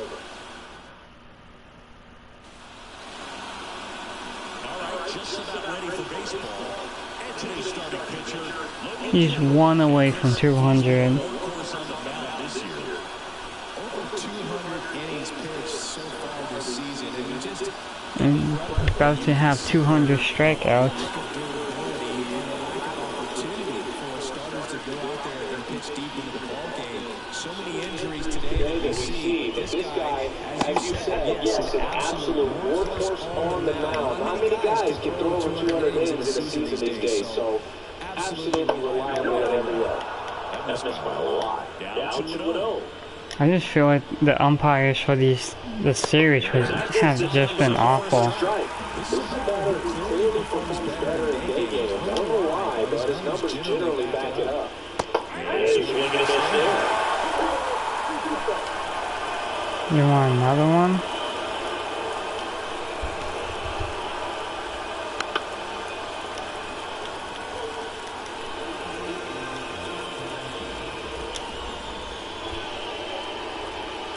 Way outside, and the Yeah. bases full.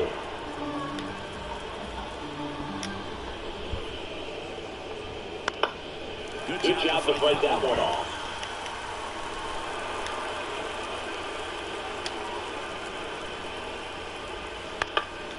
In the air right field, and there's a run after it. And it makes the grab. And there's one down. As we take a look now at the New York Yankees lineup.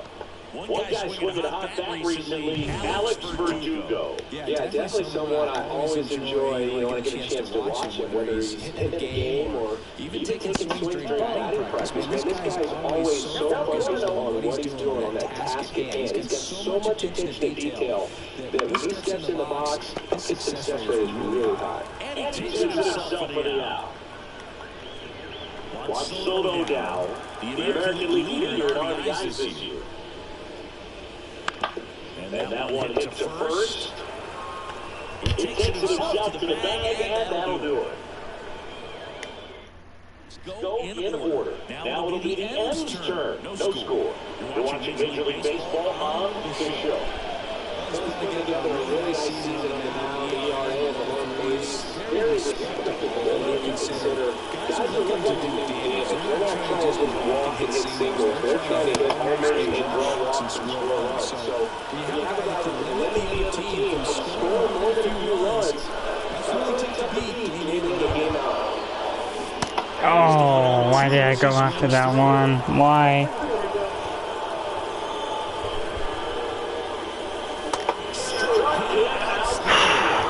That was just awful.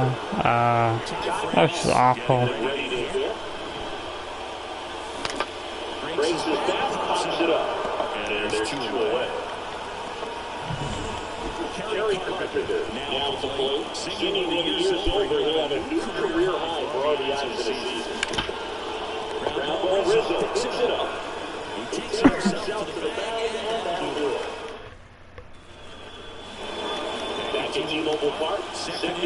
set to go. It's Aaron Judge now. Fastball for a strike. Not sure if he was expecting the pitch to come right at him, but he got a nice cookie there and just blocked it the entire way. Next down in there for a strike.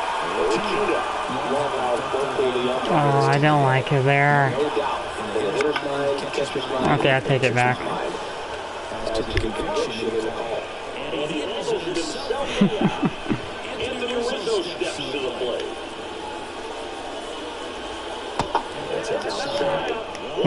This series was a good bounce back after losing, what was it, 2 straight, or was it 3 straight to the Rangers?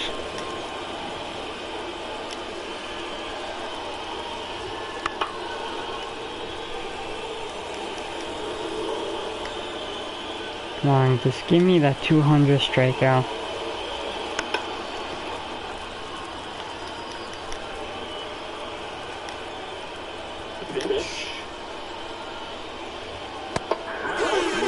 Wow. Oh.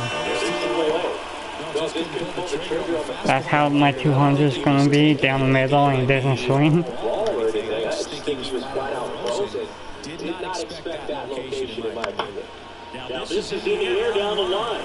Rosarena moving under it. And that is that.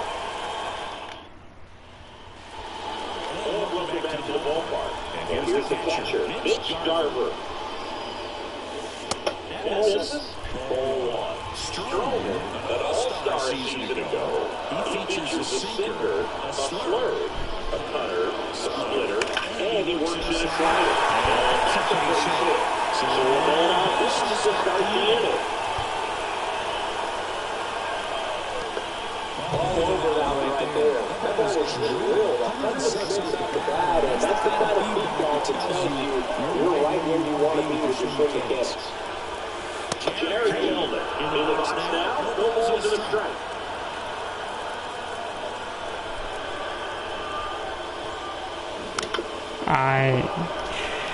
Come on. I'm just being stupid.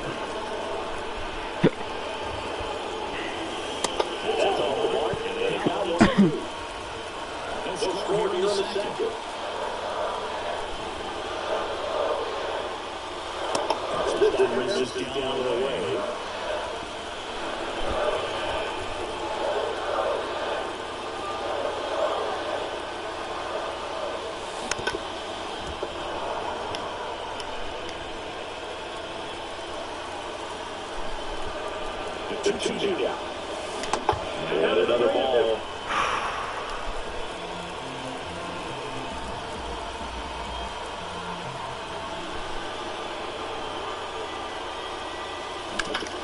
On the ground out to short. Oh, that took it up cleanly.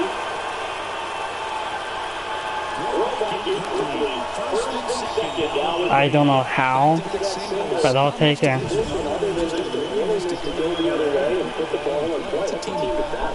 Nice job to stand back and let the ball be beat. Runner scores position now and a good opportunity to push across the first and third of the bucket. I really don't know how. Went deep in the ball game last night.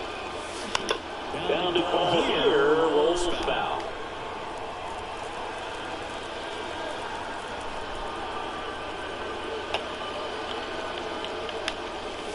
Zach bunt towards third.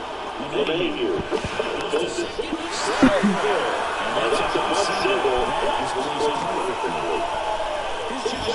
I was trying to get him to steal. This at bat has the potential of being a difference maker. You've got to stay on the bats.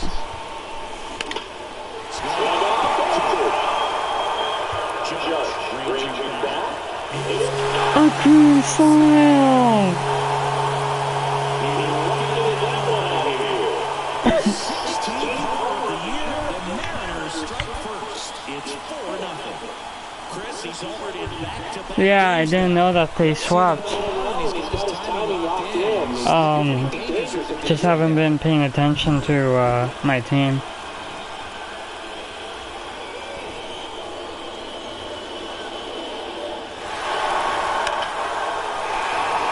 Out of everyone to hit a grand slam, who expected him?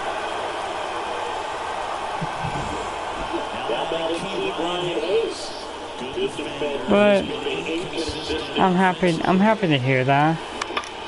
Damn it. I didn't mean to. I guess the Astros haven't been playing good.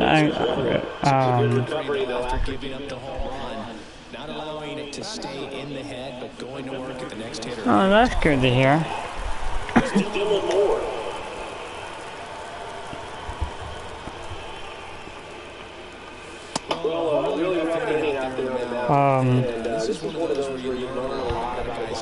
Well, I'm happy to hear that.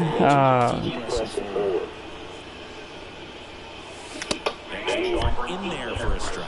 It's 1-1. On the mound, he's got to remember his offense can score. Record-wise, From here going forward, there's still a chance that this club can win this ball game. And that's off the inside edge. Now 2 balls and a strike.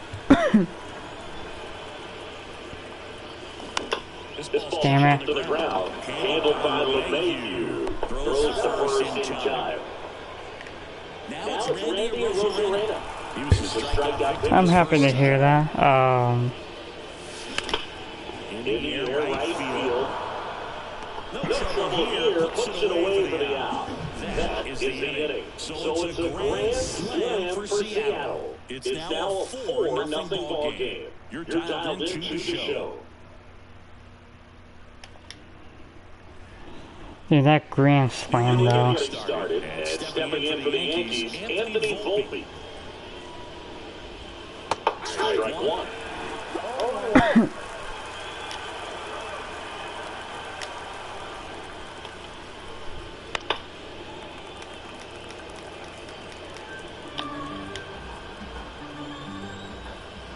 Xavius. Gets a piece, and it stays 0-2.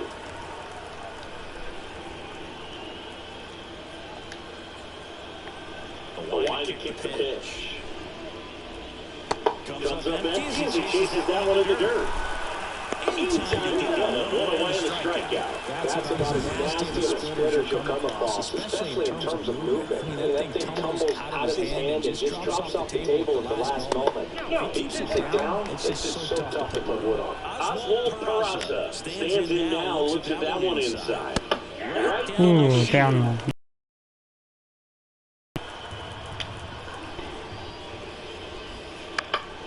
That one the other way.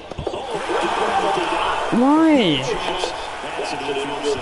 I pressed it. I didn't tell you. All the way out, makes the stop, but just wasn't able to get it there in time. And of course, I did not tell him to like just keep running. Breaking ball through there for a strike. Now this is an innocent slider right there. It's a great pitch to hit if you can recognize it early and jump on it. He swings and it's a fly ball, center field. Nance it.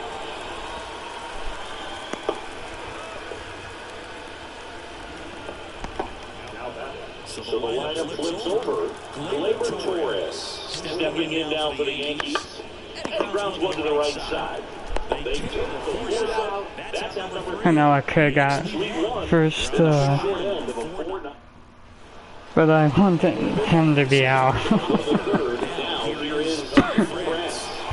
He's sitting at 99 career homers. We'll see if this is the moment to touch number 100. I don't know. He'll get 100, but Breaking ball in there for a strike.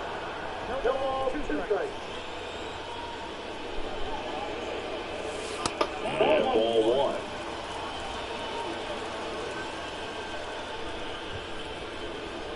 The 1-2. Swing at a ball lifted to center field. Brings it in. yeah, the reason why I haven't been on is because I've been out of town. So Hard hit left side. I Rizzo gone now. did not mean to swing that. I was trying to check swing that. Oh, now you check swing.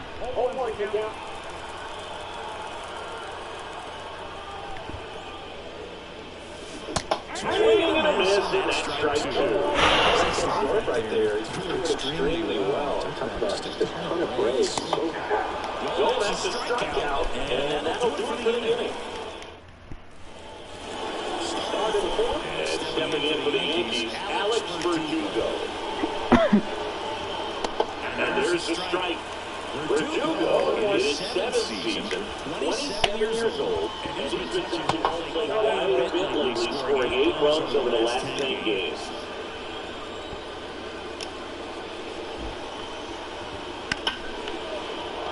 Swing and a base hit, and aboard on the walk single. And now it's Juan Soto. So clutch, you could argue that he's this team's MVP. That was a strike, bro. Here's a good opportunity in this inning.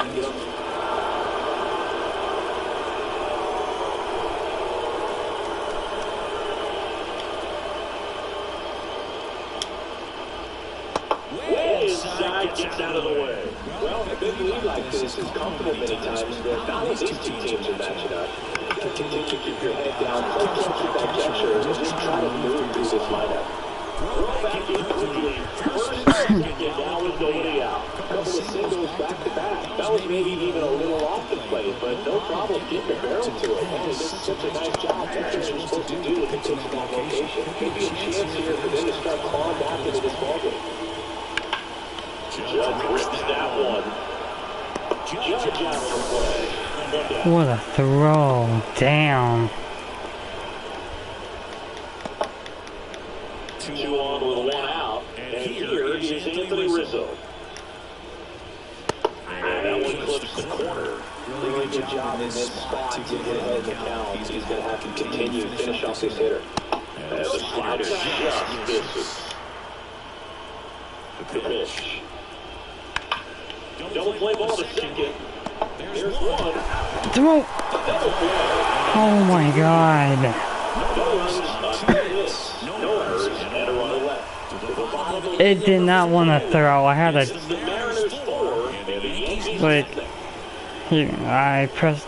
Right there is when I pressed it. And then I didn't want to throw it, and then I'm like...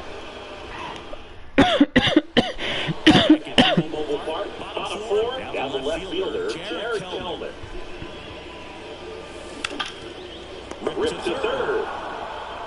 Fires across the diamond. And one going to the fourth as they get the lead off man. So up next, Jorge Polanco. That one missed.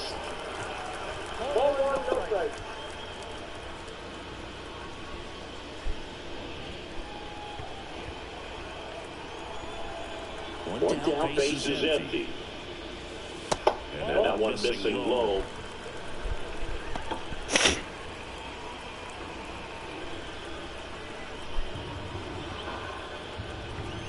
And he deals. That's fine.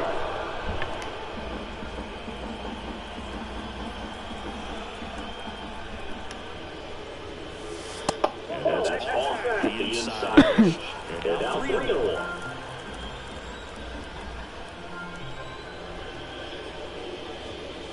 And it's ball 4. He missed down low.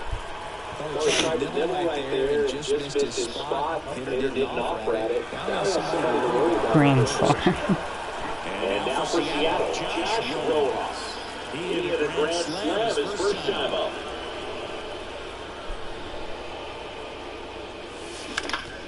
That one back up the middle to get through. Quick throw back in.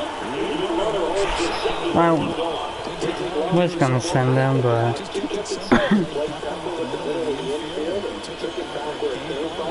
There's no one there to knock it down. Will hit next.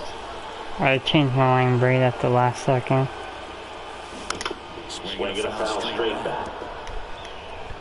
Polanco at second. Rose over at first, so ball away.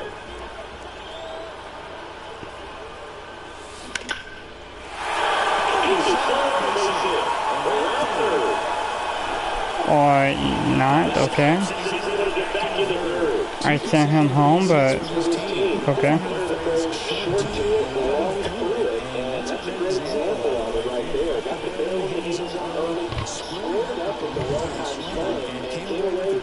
line drive into center field.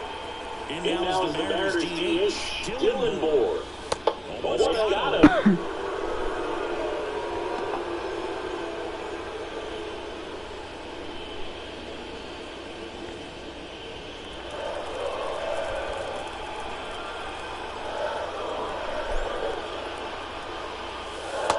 Damn. They've been trying to hit Dylan Moore.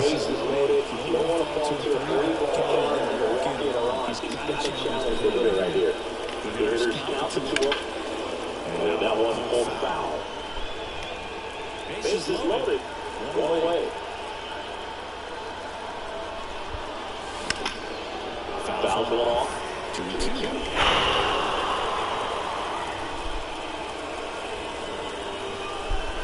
And a pitch. Steal 2-2 after the foul ball.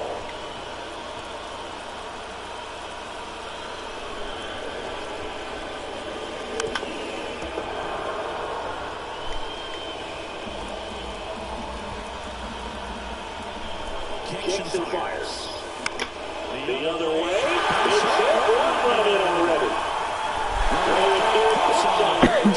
Bases still loaded. And still only one away. Picks himself up at RBI. That can be a really tough pitch to handle. A front door breaking ball, but he did a great job staying in there, keeping that front. I'm not gonna lie, I thought that was gonna be caught by the first baseman.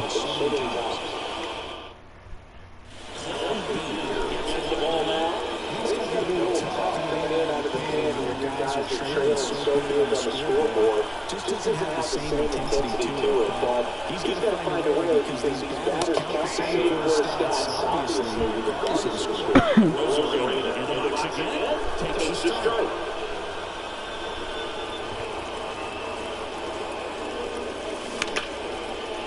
No.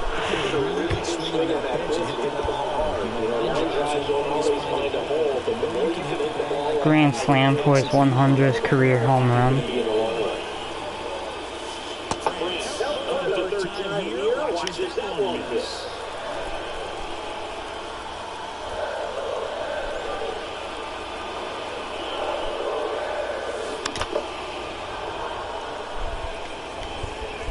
One run across to the frame so far. Here in the bottom of the fourth.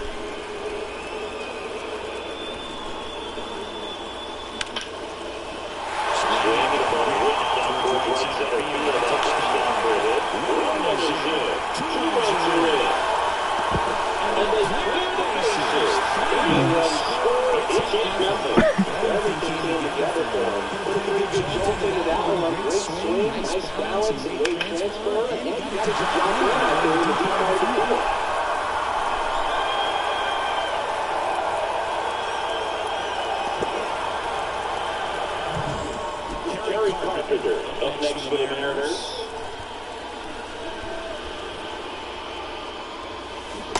Oh.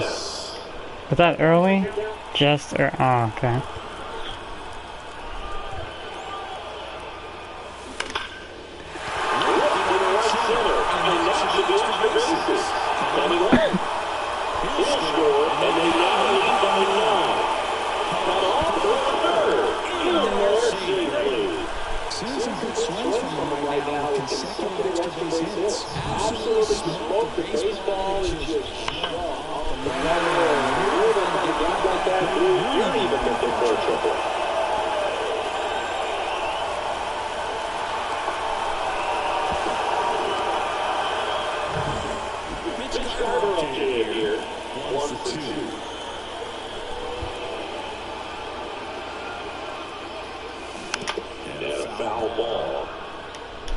If we get him on here, be 10-0. I'm hoping we can.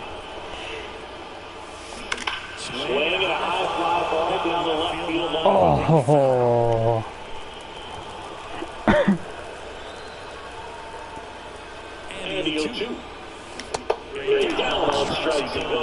Of course. Back in Seattle, down the third baseman, DJ Gilbert back to work. Strikes the plate.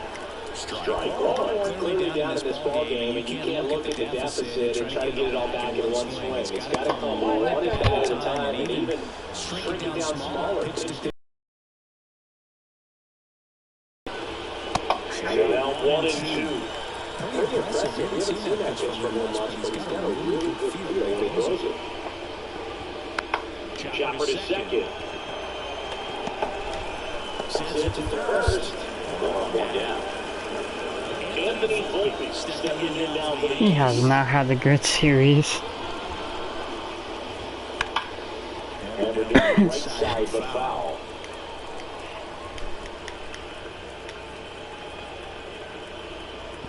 One down, base is empty. This one popped up. France should have this one. Makes the grab for the second out. At the plate, Oswald Peraza. And first offering is fouled off. Two down, nobody on. Here's the third and final. Oh, Clutch, are you still here? Ripped on a line. Rosarena settles under it and makes the catch. And that is that. Yanks held in check. And they're down 9. Bottom of the inning. Here's the left fielder, Jared Kelman. And here it comes. And that gets the inside corner for a strike. Well, these Mariners putting together some really good at-bats in this game. There's been a lot to like with how they're approaching their chances at the plate. It looked to me like they really wanted to get to the starter early, get him out of the game before he settles in. So I'd say mission accomplished. And there's one down. And now it's the switching second baseman, Jorge Polanco. Swing and a ball lifted in the air, left foot, well struck. And he can't make the play. Around second now, they still don't have it. Not in play, he's safe. One down. That's a second triple? Oh. He's already won this game.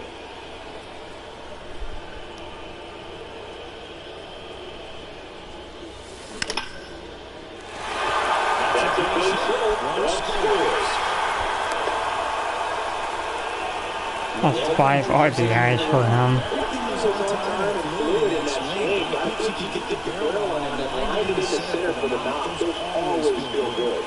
Now a chance for into center. Judge has it sized up.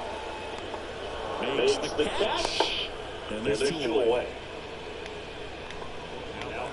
So man aboard. And here is Dylan Moore.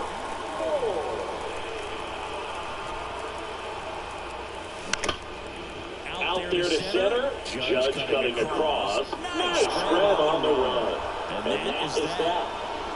So they pick up a run on 2 hits. No errors and a man left. 10-10. 10 runs, 10 hits. Nothing. We go to the top half of inning number 6. Here's the Yankees catcher now, Jose Trevino. And first offering is I was not expecting a blowout.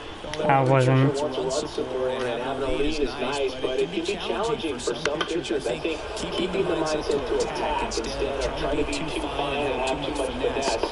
Go after hitters and get quick outs. Gleyber Torres up to hit.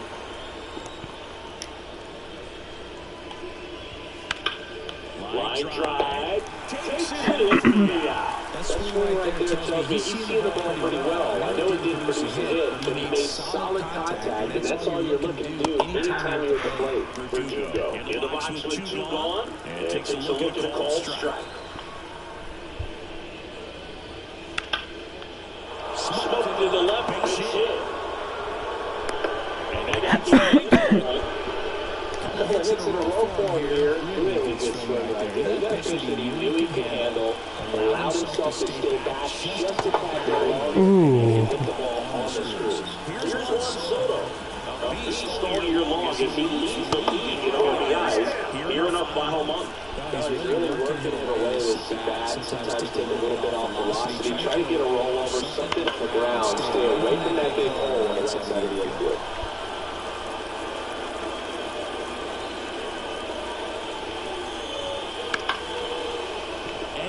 No. And that keeps the lead alive. Throw stops the lead runner in second. 2 on and 2 out. This pitch doesn't find the zone. From the various outings so far, his command has been remarkable. Way back there.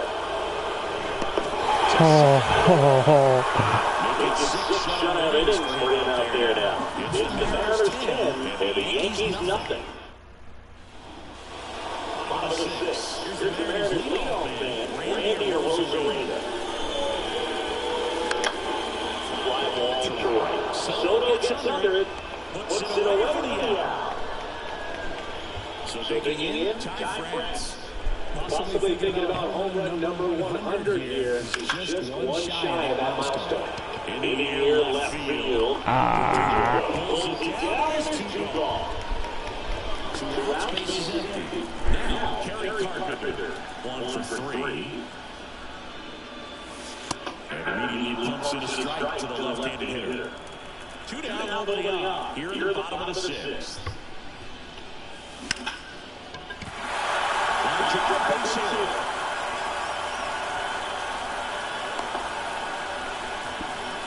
Another multi-hit game for him. He's been really hot lately. That's about as textbook as it gets. Got his stride load out of the way early. He stayed inside that ball and squared up out front. Man, this looks like he was a big hit by the team. Judge makes the catch and goal. Mariners lead. We go to the top of the 7th and stepping in for the Yankees, Anthony Rizzo. I wonder what's this? Oh, okay, green shit. Left-hand batter loose. And it's foul away. Alright, what do you want? Fastball again? The pitch. Damn. Well, I think that's a case of overthinking right there. You got 3 straight fastballs looking in the 0-2 count just to pour it back. That's in for a strike. Throwing things out there on the mound, not messing around at all. He's been in attack mode since the very start.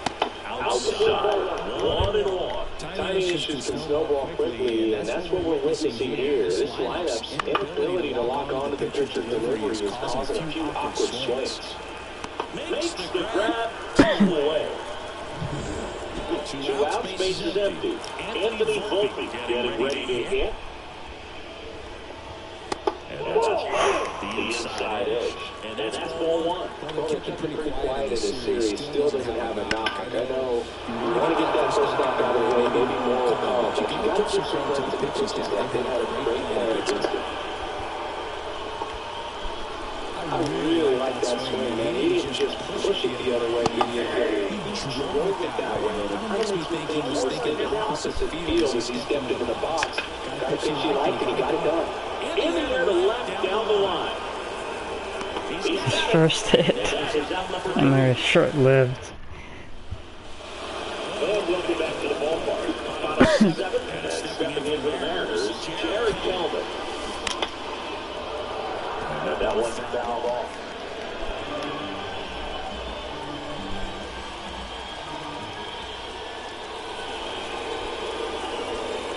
I'm in. And now it's even 1-1. Activity in the bullpen. Tommy Kane getting loose out there for Aaron Boone. Hamilton also getting ready. And there's the ball.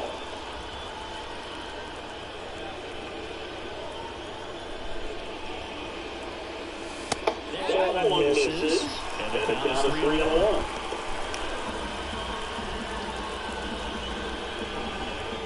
The line of the pitch. Swing a high fly. And there's the 1 away. Jorge Polanco up next for the Mariners. And that one ripped to left. There you go. And there's 2 away. Josh Rojas up next for the Mariners.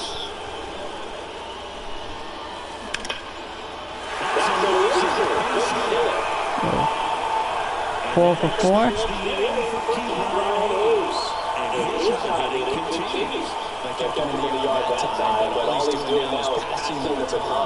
Everything seems to get started around this guy. And now, he runs. And here's a field, and it's just in front of the wall. Here's the catcher, Jose Trevino. Gilbert back to work. That's through there for a strike. Gilbert still out there to pitch the 8th and working with a good lead. He's been excellent, really on his game at this one. At this point, he wants to finish where he started. Right into the plate. Outside the zone. Is there a debate to be had about shutting him down, maybe to preserve some bullets given the score? Absolutely. When you consider the first one on season, guys putting a lot of stress on that elbow, on that shoulder, but you also have to fight the ball out of the hand of a guy like this because he's so competitive. Okay. And a pitch. That's ball 2. 2 balls, 2 strikes. Oh, how? How do you... This one in the air, right field. The Rosarena moving under it. Pulls it down and he makes the catch. And there's one down. Back to the top of the Yankee order. Gleyber Torres. Now it's a play. And that first offering is fouled off. Got a little excited on that fastball. Got to think to yourself, want to stay up the middle. That way, if you're a little bit early, you get it on the ballpark. If you're a little late, opposite field now. That's a base hit. So now in 1 away. Here's Alex Verdugo. Just misses. And that one pushed foul out of play off to the left. The Yanks with a lot of ground to make up. And we're at the top of the 8th.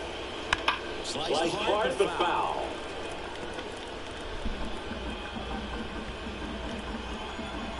And a pitch. Gets a piece and stays alive.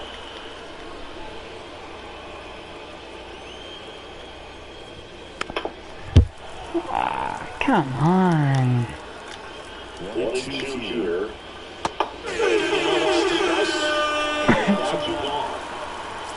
I'm not gonna lie, I thought that was, I thought that was the 3rd down.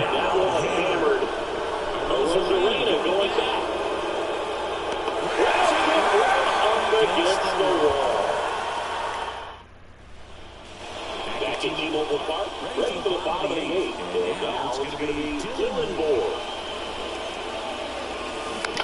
And first offering is fouled off. The pitch. Lifted in the air, right field. Soto gets under it, pulls it in for the out.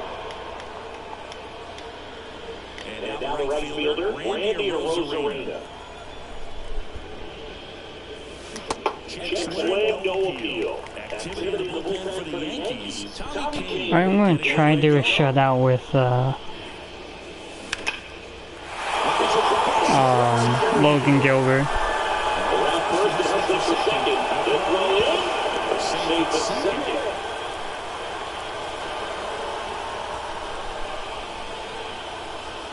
One out, runner at second. Ty Press up next for the Mariners. Here's the pitch. Runner breaks for third. Up the middle. Slides to the side. Nicely done. Here's the center fielder, Kerry Carpenter. Come on, get a double at least.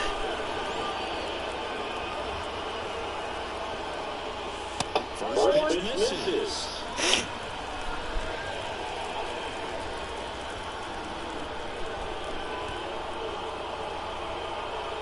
Two outs. Not close for that one. 2 balls, no strikes.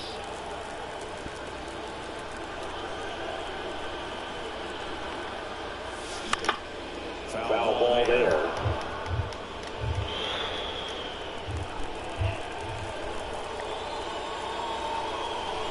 It's 2-1. Strike driver, that's through for a big hit. And comes the runner for third, and they extend their lead. Okay. Well, Tommy Canley gets the call from the pen. And he's done a great job keeping the ball in the park this year. The numbers stack up with some of the best in the game. Next to hit, Mitch Garber.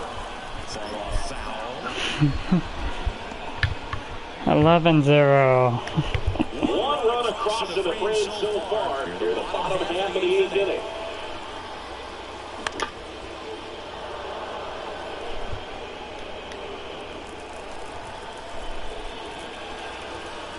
And that's the bell from Myers. 2 fastball way out of the zone. He's trying to speed him up. Gotta stay back. There goes the runner. He cuts out and misses the strikeout. Good hit the That's fine. Aaron Judge at the plate. Taking turns on the rubber. Fastball for a strike. And it's a little off. Now we're keeping them. That's downstairs outside. The wind of the pitch. For a shutout.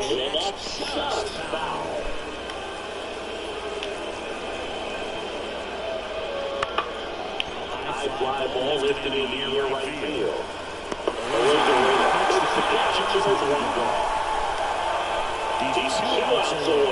Anthony Rizzo, the next to hit. Slap foul. Bases empty, one away. You're at the top of the ninth. For a strike. Man, he is just dialed in right now. Every pitch throw with so much conviction. Oh my god. Strike 3. He's going to have to take it away when he leaves the ballpark after this one. This is his third strikeout, and this one looking, obviously, so he's been a little overmatched. Ground ball, left side. Oh.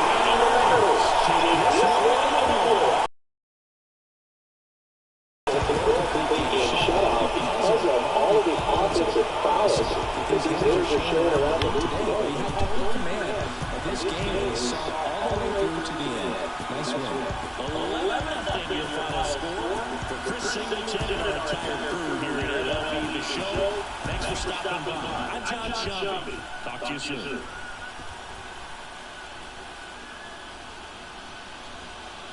That grand slam was crazy though.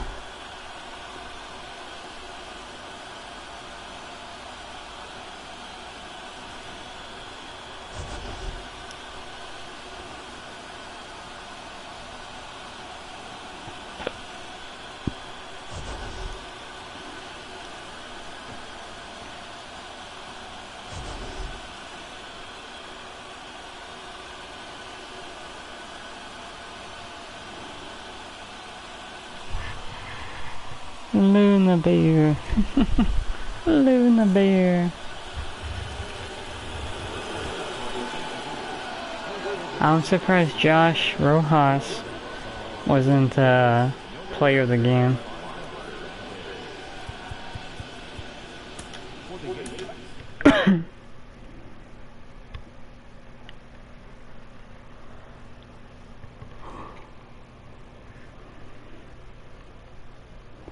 Well, game 2 was competitive, but game 1 and 3 weren't. Well, game 1 kinda was up to a certain point.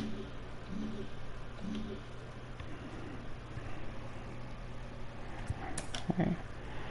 So, yeah, so we we won game 1, but then we go 3 straight games on a loss to Texas. So that was a very good bounce back win after going 3 straight losses versus Texas. But now we go back to, but we played 3 games to Texas. 3 games to Houston, and we finish at home 3 games against Oakland. Alright, so let's look at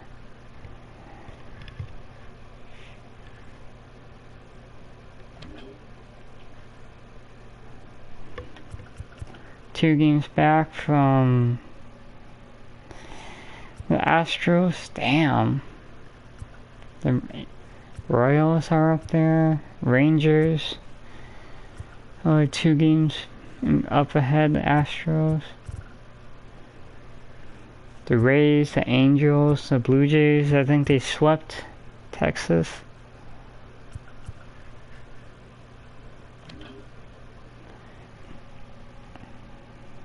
So Braves and Phillies have clinched the postseason, and I think the Braves are gonna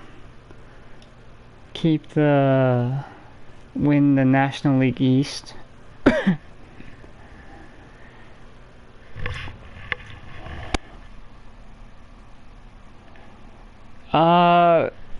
Adrian sort of texted me when I was out of town last week, so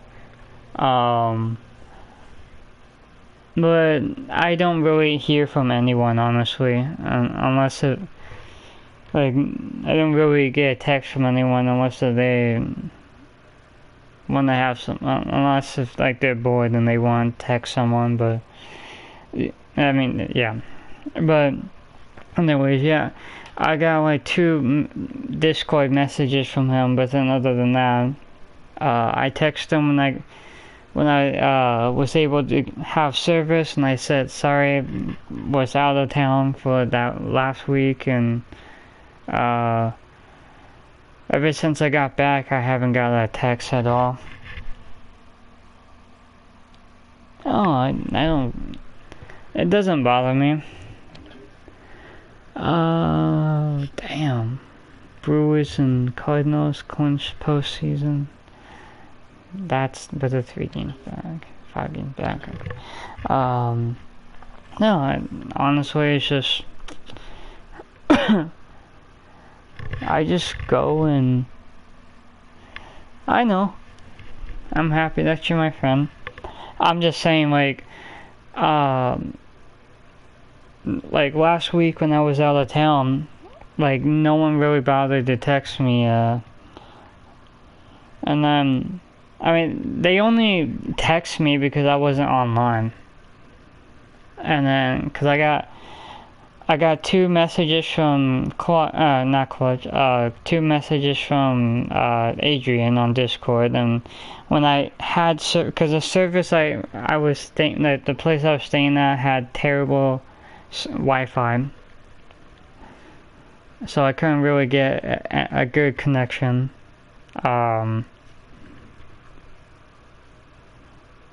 But when I wasn't online, that's when I got like 2 messages from Adrian. Adrian texted me on Discord Sunday, I think it was, but so he texted me on the 9th and then the 11th. So he said, just checking in, haven't heard from you in a bit, is everything okay, question mark. I couldn't text him. Then 2 days after, he said, I'm off tomorrow, I'll be around if you need to chat, my brother. Then yesterday I texted him saying, my bad, I was out of state last week. Didn't get a single message from him, so and then I got a text message from Dragon Ball that I texted him like back in February. So like it just feels like if I'm not online for like 2 or 3 days, or if like I'm out of state, I'll get like people texting me. But like when I'm online, I don't get like a single message, and people just don't like bother to text me or ask to play or anything, which hey, it's fine. I know Adrian's like busy with a job and family and all that. Does like him and his wife do like housework, I'm assuming, and all that, a life and all that, which hey, that's fine.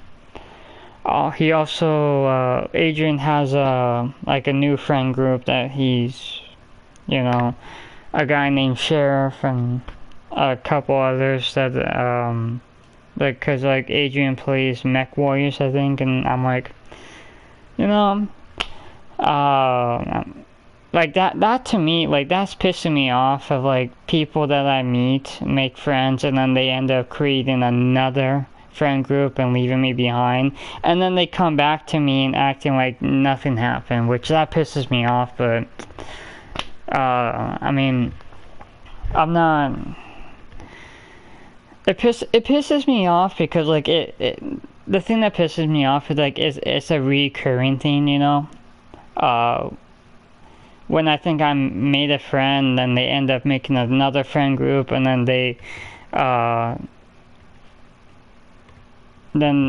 but I mean, Dragon Ball did that. I had like plenty of other people before that, before I met Dragon Ball, that did that to me, and so I'm like, yeah, you know, just I'm gonna do my thing. You know, I have a life, unlike 99% of gamers that play Overwatch and Call of Duty and all that don't.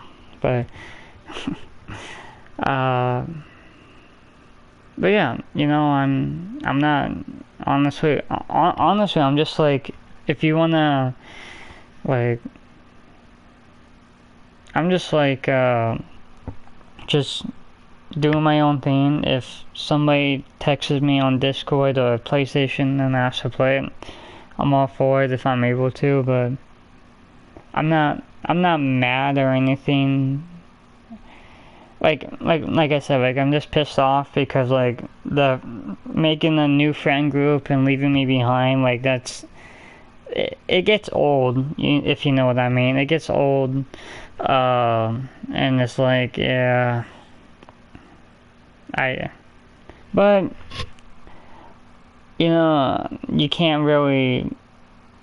The one thing that I've learned like very quickly about whether you have like online friends or real life friends is that you can't force anyone to stay in your life.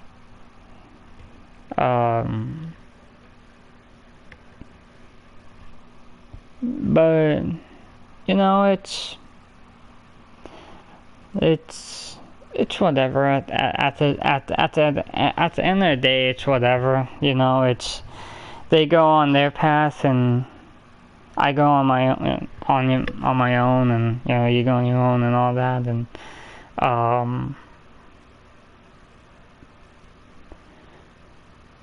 but if you know if you know how I feel, like know what I mean to know how I feel. I mean about when I go out, when I was out of state, right, and people don't text me until like they see me offline for like 3 or 4 or 5 days, right, or 7 days, right, or whatever.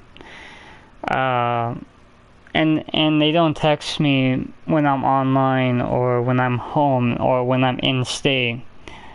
That's when I go, there's a little something there, if you know what I mean. Like it makes you feel a certain way, you know.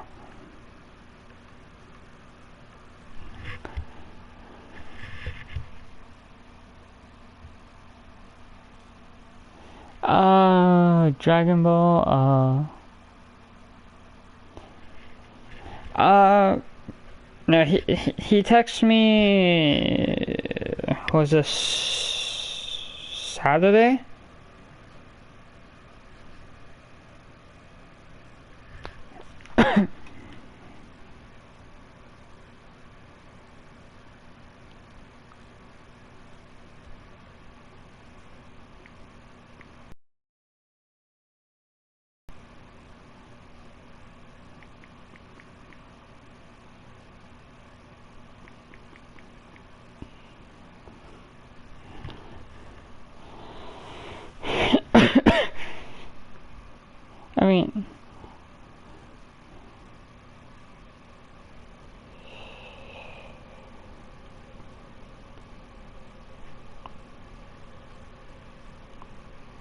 I had a sign. Okay, so... Oh yeah. So he texted me Saturday after I texted him 2/2, which was February 2nd. Right?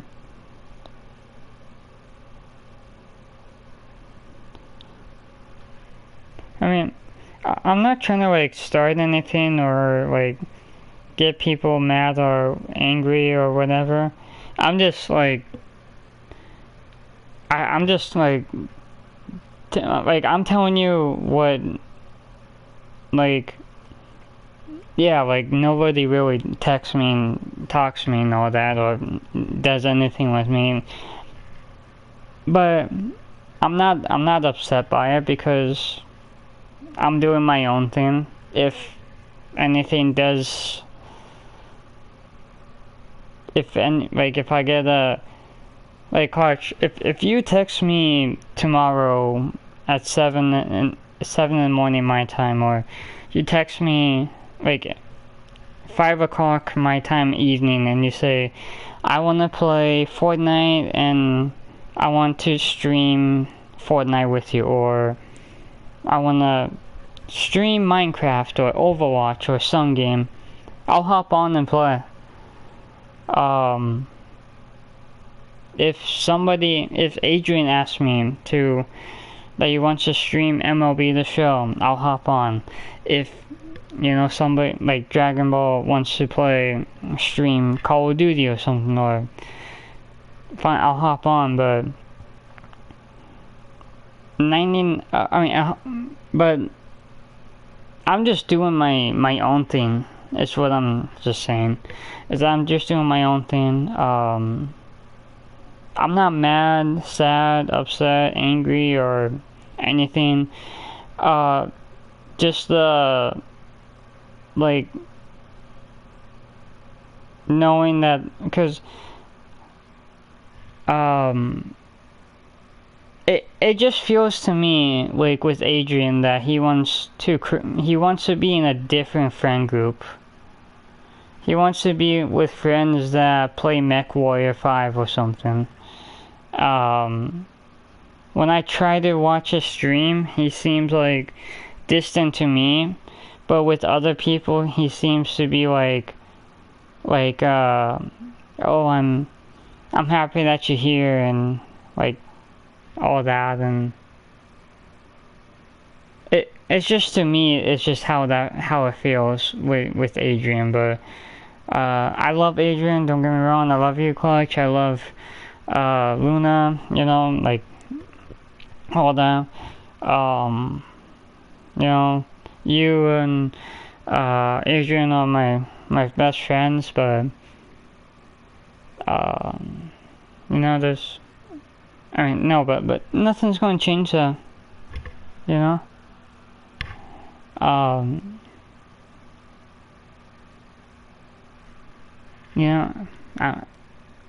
I'm not mad or anything at you, Clutch.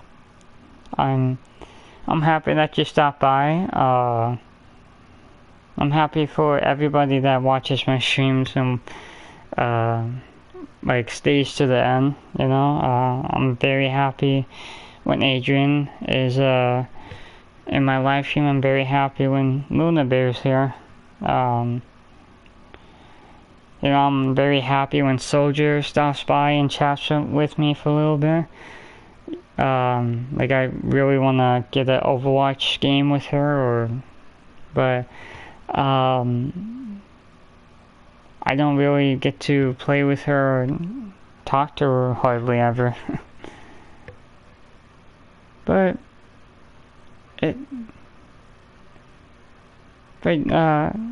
I'm happy that you're my friend, Clutch. I'm happy that you're my best friend.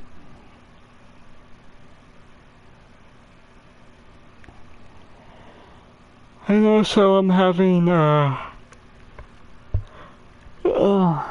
I'm also having problems with my oldest brother, Clutch. So yeah, rather not get fully into that. Actually, rather not get into that on stream, so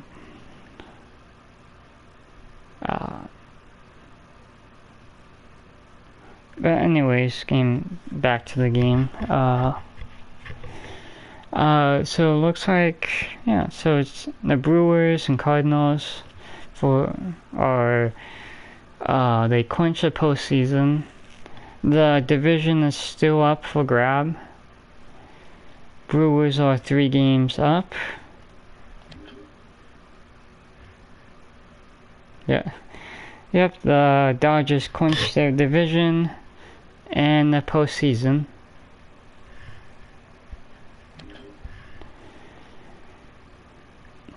So Phillies hold the #1 wild card spot. Cardinals are second. They could be division. And you got Diamondbacks that are 3 games above Chicago and the Giants. I don't think the Padres are going to make it, but I think it's going to be tight, like towards the end. The Yankees are 2 games above Orioles. I know the Orioles lost 1 game. They're on a 2-game losing streak right now, I think.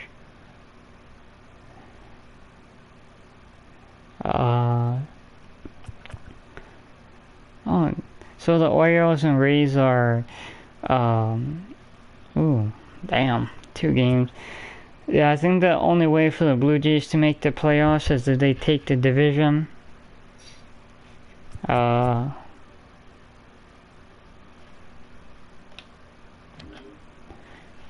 The Twins, they snuck in. They are postseason appearance, but they are 4 games above the Royals, and I think the Royals lost to the Tigers, I think.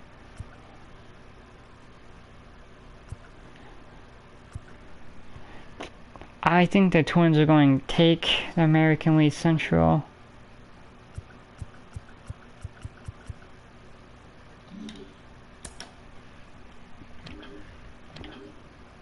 So, alright, so Texas, wait,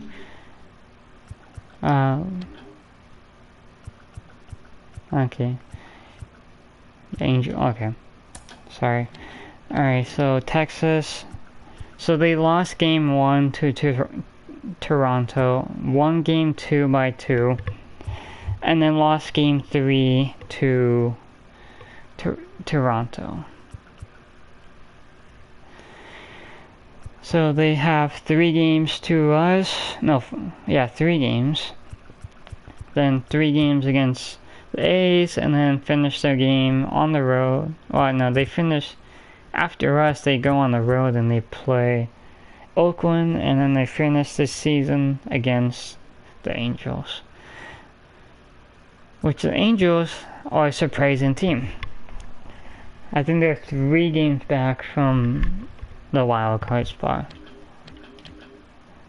Atlanta. So you beat the Dodgers, and then you lose 2 games. And then you beat game. Okay, so you split 2-2. You go sweep Cincinnati. Damn, 7-6.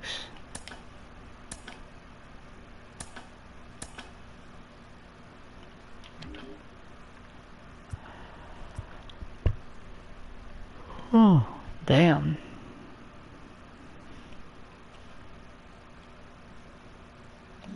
Okay. You have 3 games against Miami,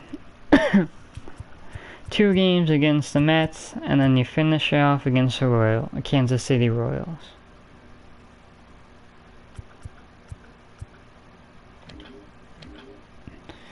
Yep, Atlanta, I think you're taking the division.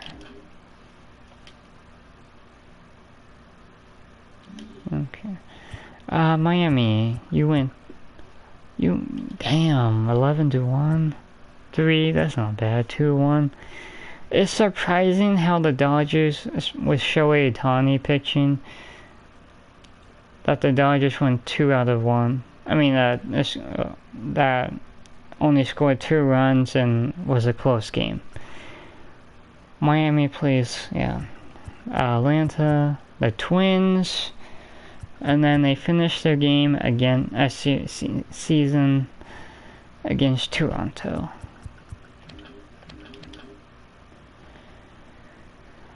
Philly. So we have 4 games for Philly, I'm sorry. So they lost. Okay, so the Mets beat the Philly 2 games, but they lost game 3. Game 1 against Washington, they won, but then they lost game 2 and 3. Then they beat Philly.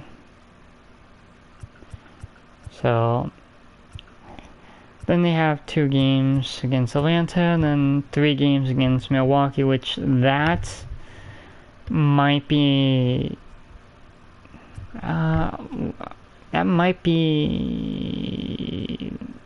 helping the Cardinals for the division, maybe? I don't know. Philly. So so you lost game 1 to Milwaukee, but then you beat them 2 game 3 and game 4. You lose game 1, obviously, so you have 3 more games left, and you play 3 games at home against Chicago, and then finish the season on the road against Washington. For Philly, you're already in the postseason. There's no doubt about that. I don't know if you're sitting guys out or not. Washington, well... Oh, hell, hold on. You beat Chicago 4-2, damn. Okay. You have 3 more games against Chicago, 3 games against KC, and then you finish it off the season against Philadelphia. Chicago, let's see. So you went 3 straight games. So you beat the Rockies. You beat that series. You go game 1, 6-3. You beat that. You get blown out 12-3 against Oakland in game 2. But then game 3 you bounce back and beat Oakland 3-1. But then you lose to game 1 against Washington. And then you have 3 games against Philly. That's gonna be a tough series. That might be tough. But then you have 3 games to finish the season against Cincinnati, which Cincinnati I think lost 3, or was it 4 straight? Okay, yeah, so you lost 3 straight to Atlanta. You lost game 1 to Minnesota. Game 2, you come out and beat Minnesota. And then game 3, you lose to Minnesota. You get swept by Atlanta. Game 3. Yeah. So you have Pittsburgh. I think Pittsburgh's eliminated. Then Cleveland, I think, is eliminated. So you have 2 games there. Then we know finished against Chicago. Milwaukee. So you beat... So you sweep San Francisco, which... No, the 4 games? 3, I think there are 3 games for the wild card spot. Then you lose game 1 and 2 to Arizona. But you go 12-9 and you win game 3. Game 1 against Philly, you win, but then you lose game 2 and 3 to Philly. And then you play Arizona and you win game 1. These losses, you lose Cincinnati, game 1, you get swept by the Cardinals. You almost get swept by the Rockies, which I don't know how. Then you lose 2 straight to Arizona. Then you lose 2 straight to Philadelphia. I'm telling you, you gotta you gotta get in there, Milwaukee. You gotta keep your head up and take the division. But you have 3 more games to Arizona. 3 games on the road in Pittsburgh, which Pittsburgh might go 2 out of 3, or no, I then you finish the season against the Mets. So Pittsburgh, you lose game 1 to Miami, win game 2, and then game 3 you lose. And then you go 1, 2, 3, 4, 5 game losing streak. You get swept by KC. You lose to the Cardinals, but then you win the series. You beat game 2 and game 3 against the Cardinals. Oh no, you don't. Okay, that was a 4 game. But then game 4 you lose, so you tie that. Then you have Cincinnati, 3 games. Then you have Milwaukee, and then you finish the season against New York, which might be a loss, but I don't know. The way that we beat up New York, especially game 3, I mean, Cardinals, I was looking forward to this. Okay, so you sweep Cincinnati, you beat Toronto game 1, but then you go game 2 and 3 you lose. Yeah, so game 1 and game 4 you win, but game 2 and 3 you don't. Cleveland, so Cleveland 3 and at home. You go Colorado. You should sweep the Rockies, and that should help out a lot. Depending on the Arizona Diamondbacks and game for Milwaukee, that's a 4. Yeah. Cleveland, that might be a trap game. You might lose 2 games, I don't know. Then you finish the season against San Francisco Giants, or should we call them the 49ers? I'm joking, that's baseball, I know. So you have one series where you could sweep the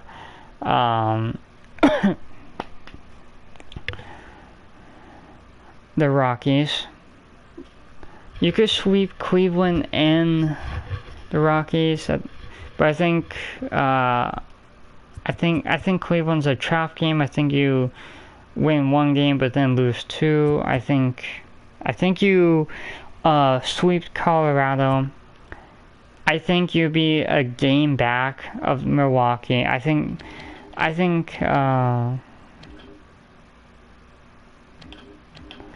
Milwaukee will go into Arizona, and I think they split. I think they go win 2 games, but then lose 2 games, and I think they go 2 games against Pittsburgh, but then I think they lose 2 games to the Mets, and I think the final game of the season is probably determine the division. Again, I could be completely wrong, which I really don't know at this point, because I'm thinking, oh, this is an easy win for this team. Then they come around and they lose.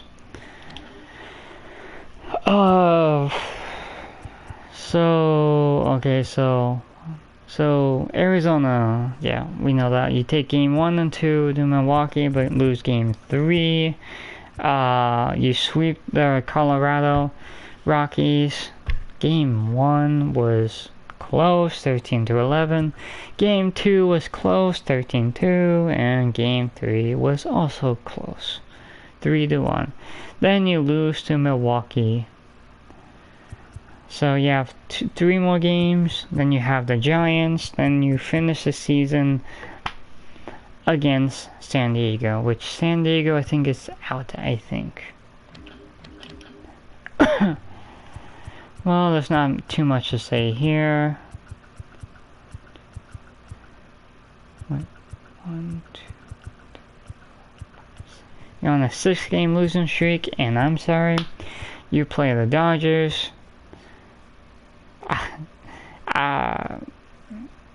But again, I think when you get to September 27th, 28th, and 29th, I think the Dodgers are going to sit their players, so you might win maybe one of those games. It's just going to be tough if they don't. Los Angeles, you clinched the division and you're already in the playoffs, so okay, yeah. Game 1 was 11-1, Game 2 was 11-3, and Game 3 was 2-1. I'm just kind of surprised that Game 3 was they went 11-1 in Game 1, and then Game 3 they go 2-1. The Rockies, like we said, and then San Diego, and then you're probably sitting your team players, and you probably go 3 games. I mean, you probably go 2 out of 3 or 1 out of 3, or you probably lose, depending on if you sit your players or not. San Diego, oh yeah, they beat us 7-5. I forgot about that. So you take Game 1 and Game 2 against San Francisco, but then Game 3 you lose to San Francisco. Game 1 you lose to the Astros. Game 2 and 3 you beat the Astros. You have Chicago White Sox, which should be a win for you guys, a sweep. Depending on if they sit their players, but I'm not even... Arizona Diamondbacks, I don't think they're going to sit their players. I think they're playing them because they're trying to keep that wild card spot. But I don't think San Diego's in there in the postseason. San Francisco, you have Kansas City, so let's go. You lose... Man, you go on a 4-game losing streak. You lose 3 straight to Milwaukee, 2 Game 1 and 2 to San Diego, and yeah, we saw that. Game 3 you take, but then you lose Game 1 to Baltimore, but then Baltimore loses Game 2 and 3 to San Francisco. Then you have 3 games to KC, then you have Arizona 3 games, and then you finish against the Cardinals. Okay, Baltimore. So you lose Game 1 to Boston, Game 2 you win, and then you lose Boston Game 3. Detroit, you win that series against Detroit. You beat, yeah, what was that? Okay, yeah. So you Game 1, but 2 and 3 you lose. With us sweeping New York, it helps out a lot, even though the 2 losses didn't help out a lot. Detroit, well, they put up a 10 or 11 run against the team. So New York is hoping that they lose 2 games at least. Then you have 3 games. If it stays like this, where by 2 games, then that is going to come down to the division will come down to 24th, 25th, and 26th. Then you finish the season against Minnesota, which they might be sitting their players out for the postseason. Who knows?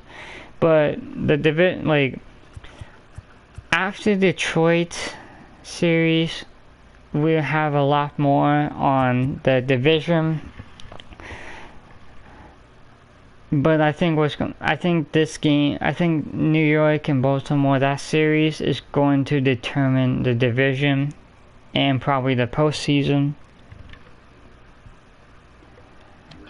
Boston, you lose the series 4 straight to New York. You lose game 1 and 2 to Tampa Bay. Then you beat Tampa Bay. Then you have Minnesota 3 games. Then you have Toronto 3 games. And you go back against Tampa Bay to finish the season. And I'm sorry, Boston fans, but you're not in the playoffs this season. New York, 4 games. Boston, you lose 3 straight to us, but then after us, you have 3 games against Oakland. That's easy. Baltimore, you play Detroit. Ooh. It might come down September 24th, 25th, and 26th. It might come down to that division. Then, yep, you finish the season against Pittsburgh. Don't worry, Yankees fans, I have you going and winning the division. Now, if you somehow lose to Oakland 2 games, I'm going to say that you deserve to not win the division. Tampa Bay. So you win the series, you go game 1, 2, and 3, you beat Cleveland. Game 4, you lose. You win the series against Boston, you go game 1 and 2, you win. Now you have Toronto, 3 straight games there. You have 3 straight games against Detroit. Then you finish Boston again for the season. I think you will keep. I think you probably make it to the postseason. I think you will. Toronto.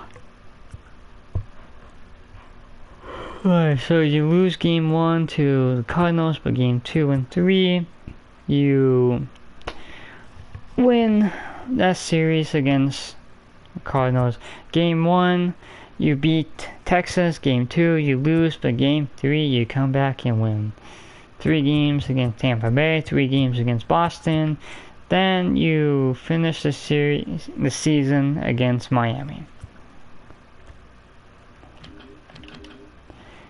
Chicago, you're not in the postseason. Game 1 to Oakland, game 2 and 3, you beat Oakland. Game 1 against the Angels. So it wasn't a sweep, but you lose the series, but you win game 1, 1-0. Game 2, you get blown out 7-1 against the Angels, and then game 3 was close, 4-2. You have San Diego back. I think you play the rest of these games on the road, I think. And you finish the season against Detroit. Cleveland, you lose game 1, 2, 3 to Tampa Bay, win game 4. You win game 1 to Minnesota, but then you. That's why Minnesota wins the division. Cleveland has a chance to help out Milwaukee. They have 3 games Cardinals, 2 games Cincinnati, 3 games against Houston to end the season. Detroit, you lose game 1, 2, and 3 to Baltimore. Game 1, you beat Kansas City. Game 2, you lose, but game 3, you come back 12-6 against KC. So I really don't know. Detroit could do some damage to that in that division to Baltimore and the Yankees. You have 3 games against Tampa Bay. Then you finish the season against Chicago. KC. You go 1, 2. You win the series and you win 3 straight against Pittsburgh. You lose to Detroit. Yep, in game 1. Then you lose game 3. You lose game 1 and 3. You play San Francisco 3 straight, Washington 3 straight, and then end the season against Atlanta. Kansas City, I have you guys keeping the wild card spot and making it to the postseason. Minnesota, you win game 1 against Cincinnati, lose game 2 to Cincinnati, but win game 3. Lose game 1 to Cleveland, but win the series and win game 2, 3, and 4 against Cleveland. You have Boston, you have Miami, and then you finish the season against Baltimore. And you are in the postseason. Houston, you lose, and you win game 1 against Oakland, lose game 2 and 3. You win game 1 against LA, lose game 2 and 3 to the Angels, win game 1 against San Diego, but go on 3-game losing streak, losing the series to San Diego, losing game 2 and 3, losing game 1 to Los Angeles. You have 3 more against the Angels, then you go play us, then you finish the season against Cleveland. And you 3-game losing streak, you don't deserve I think it's going to be close. I really do. The Angels win game 1 against Minnesota, lose Minnesota. Lose game 1 to Houston, but game 2 and 3 and win the series against Houston. Again, lose game 1, that kind of hurts you. Actually, that hurts you a lot. But then you go 3 straight wins. You have 3 games against Houston, 3 winnable games against Chicago. Then you have 3 games against Texas, which by that point, Texas might be... actually, maybe not. They probably won't sit their players down. Oakland, you're not in the postseason. You lose game 1 to Houston. Game 2 and 3, you beat Houston in the series. Chicago, you beat them game 1, game 2, 3, and 4. Hold on, no. So you lose the series to Chicago. Game 1 again, the White Sox. Chicago Cubs, you lose to the Cubs. Game 1, beat the Cubs. Game 2, game 3, you lose to the Cubs. You have the Yankees, 3 games. You're probably gonna lose that. Probably go 2 out of 3. You probably lose 2 games, but then win game 3 or something, or game 1 and lose. Well, then you have home against Texas, and then we go on the road against us, and we will kick your butts. Actually, we're probably gonna sit.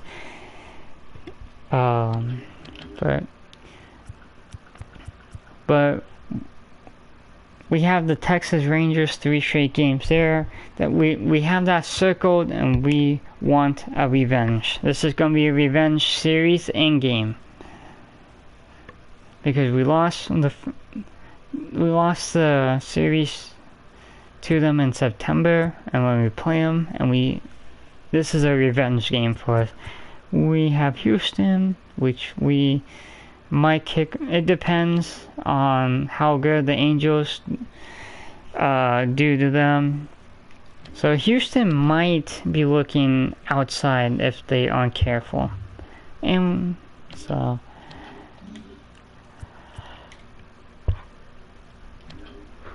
let's see.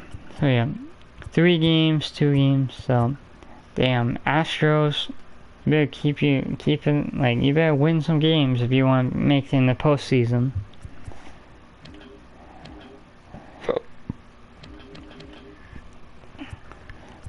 I believe the only way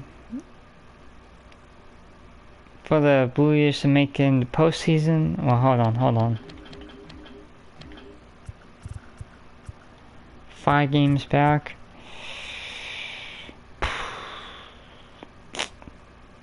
You might, and I'm saying the word might,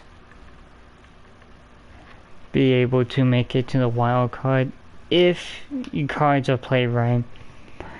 Astros will have to lose. You would have to have Orioles and the Rays to lose, and you would have to have the Angels lose as well.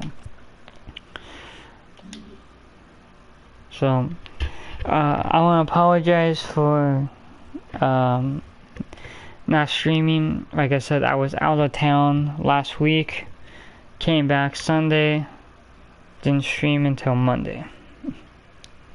Didn't think I was going to be able to stream, but I think later, the next stream that we're going to be doing is Overwatch Season 2.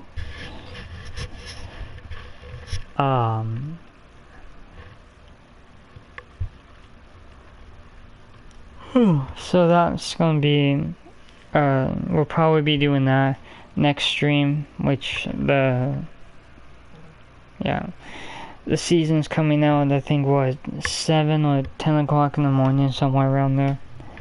So, yeah, I'll be streaming that.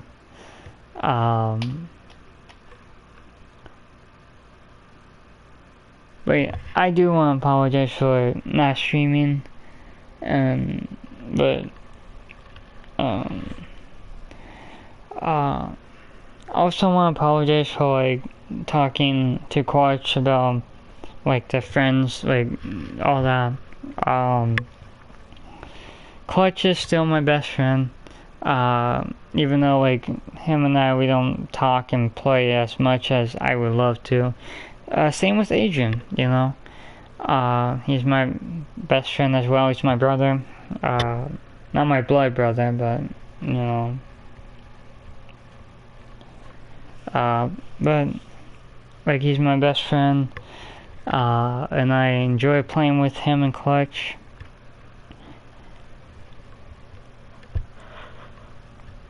So I'm going to end it there. I'm super tired. Yeah, so I'll be streaming the new season. What I will try to do is I will try to get Clutch to join us on the new season if he wants to. I'm not going to make promises on that, but I will try to get Clutch to play with us and be in the stream and all that. So I love you guys. Thank you very much for stopping by. I love you, Luna Bear. Thank you for always being in every one of my streams, and I hope to see you guys in the Overwatch stream, which, yeah, coming up soon today, whatever. I love you guys. Bye.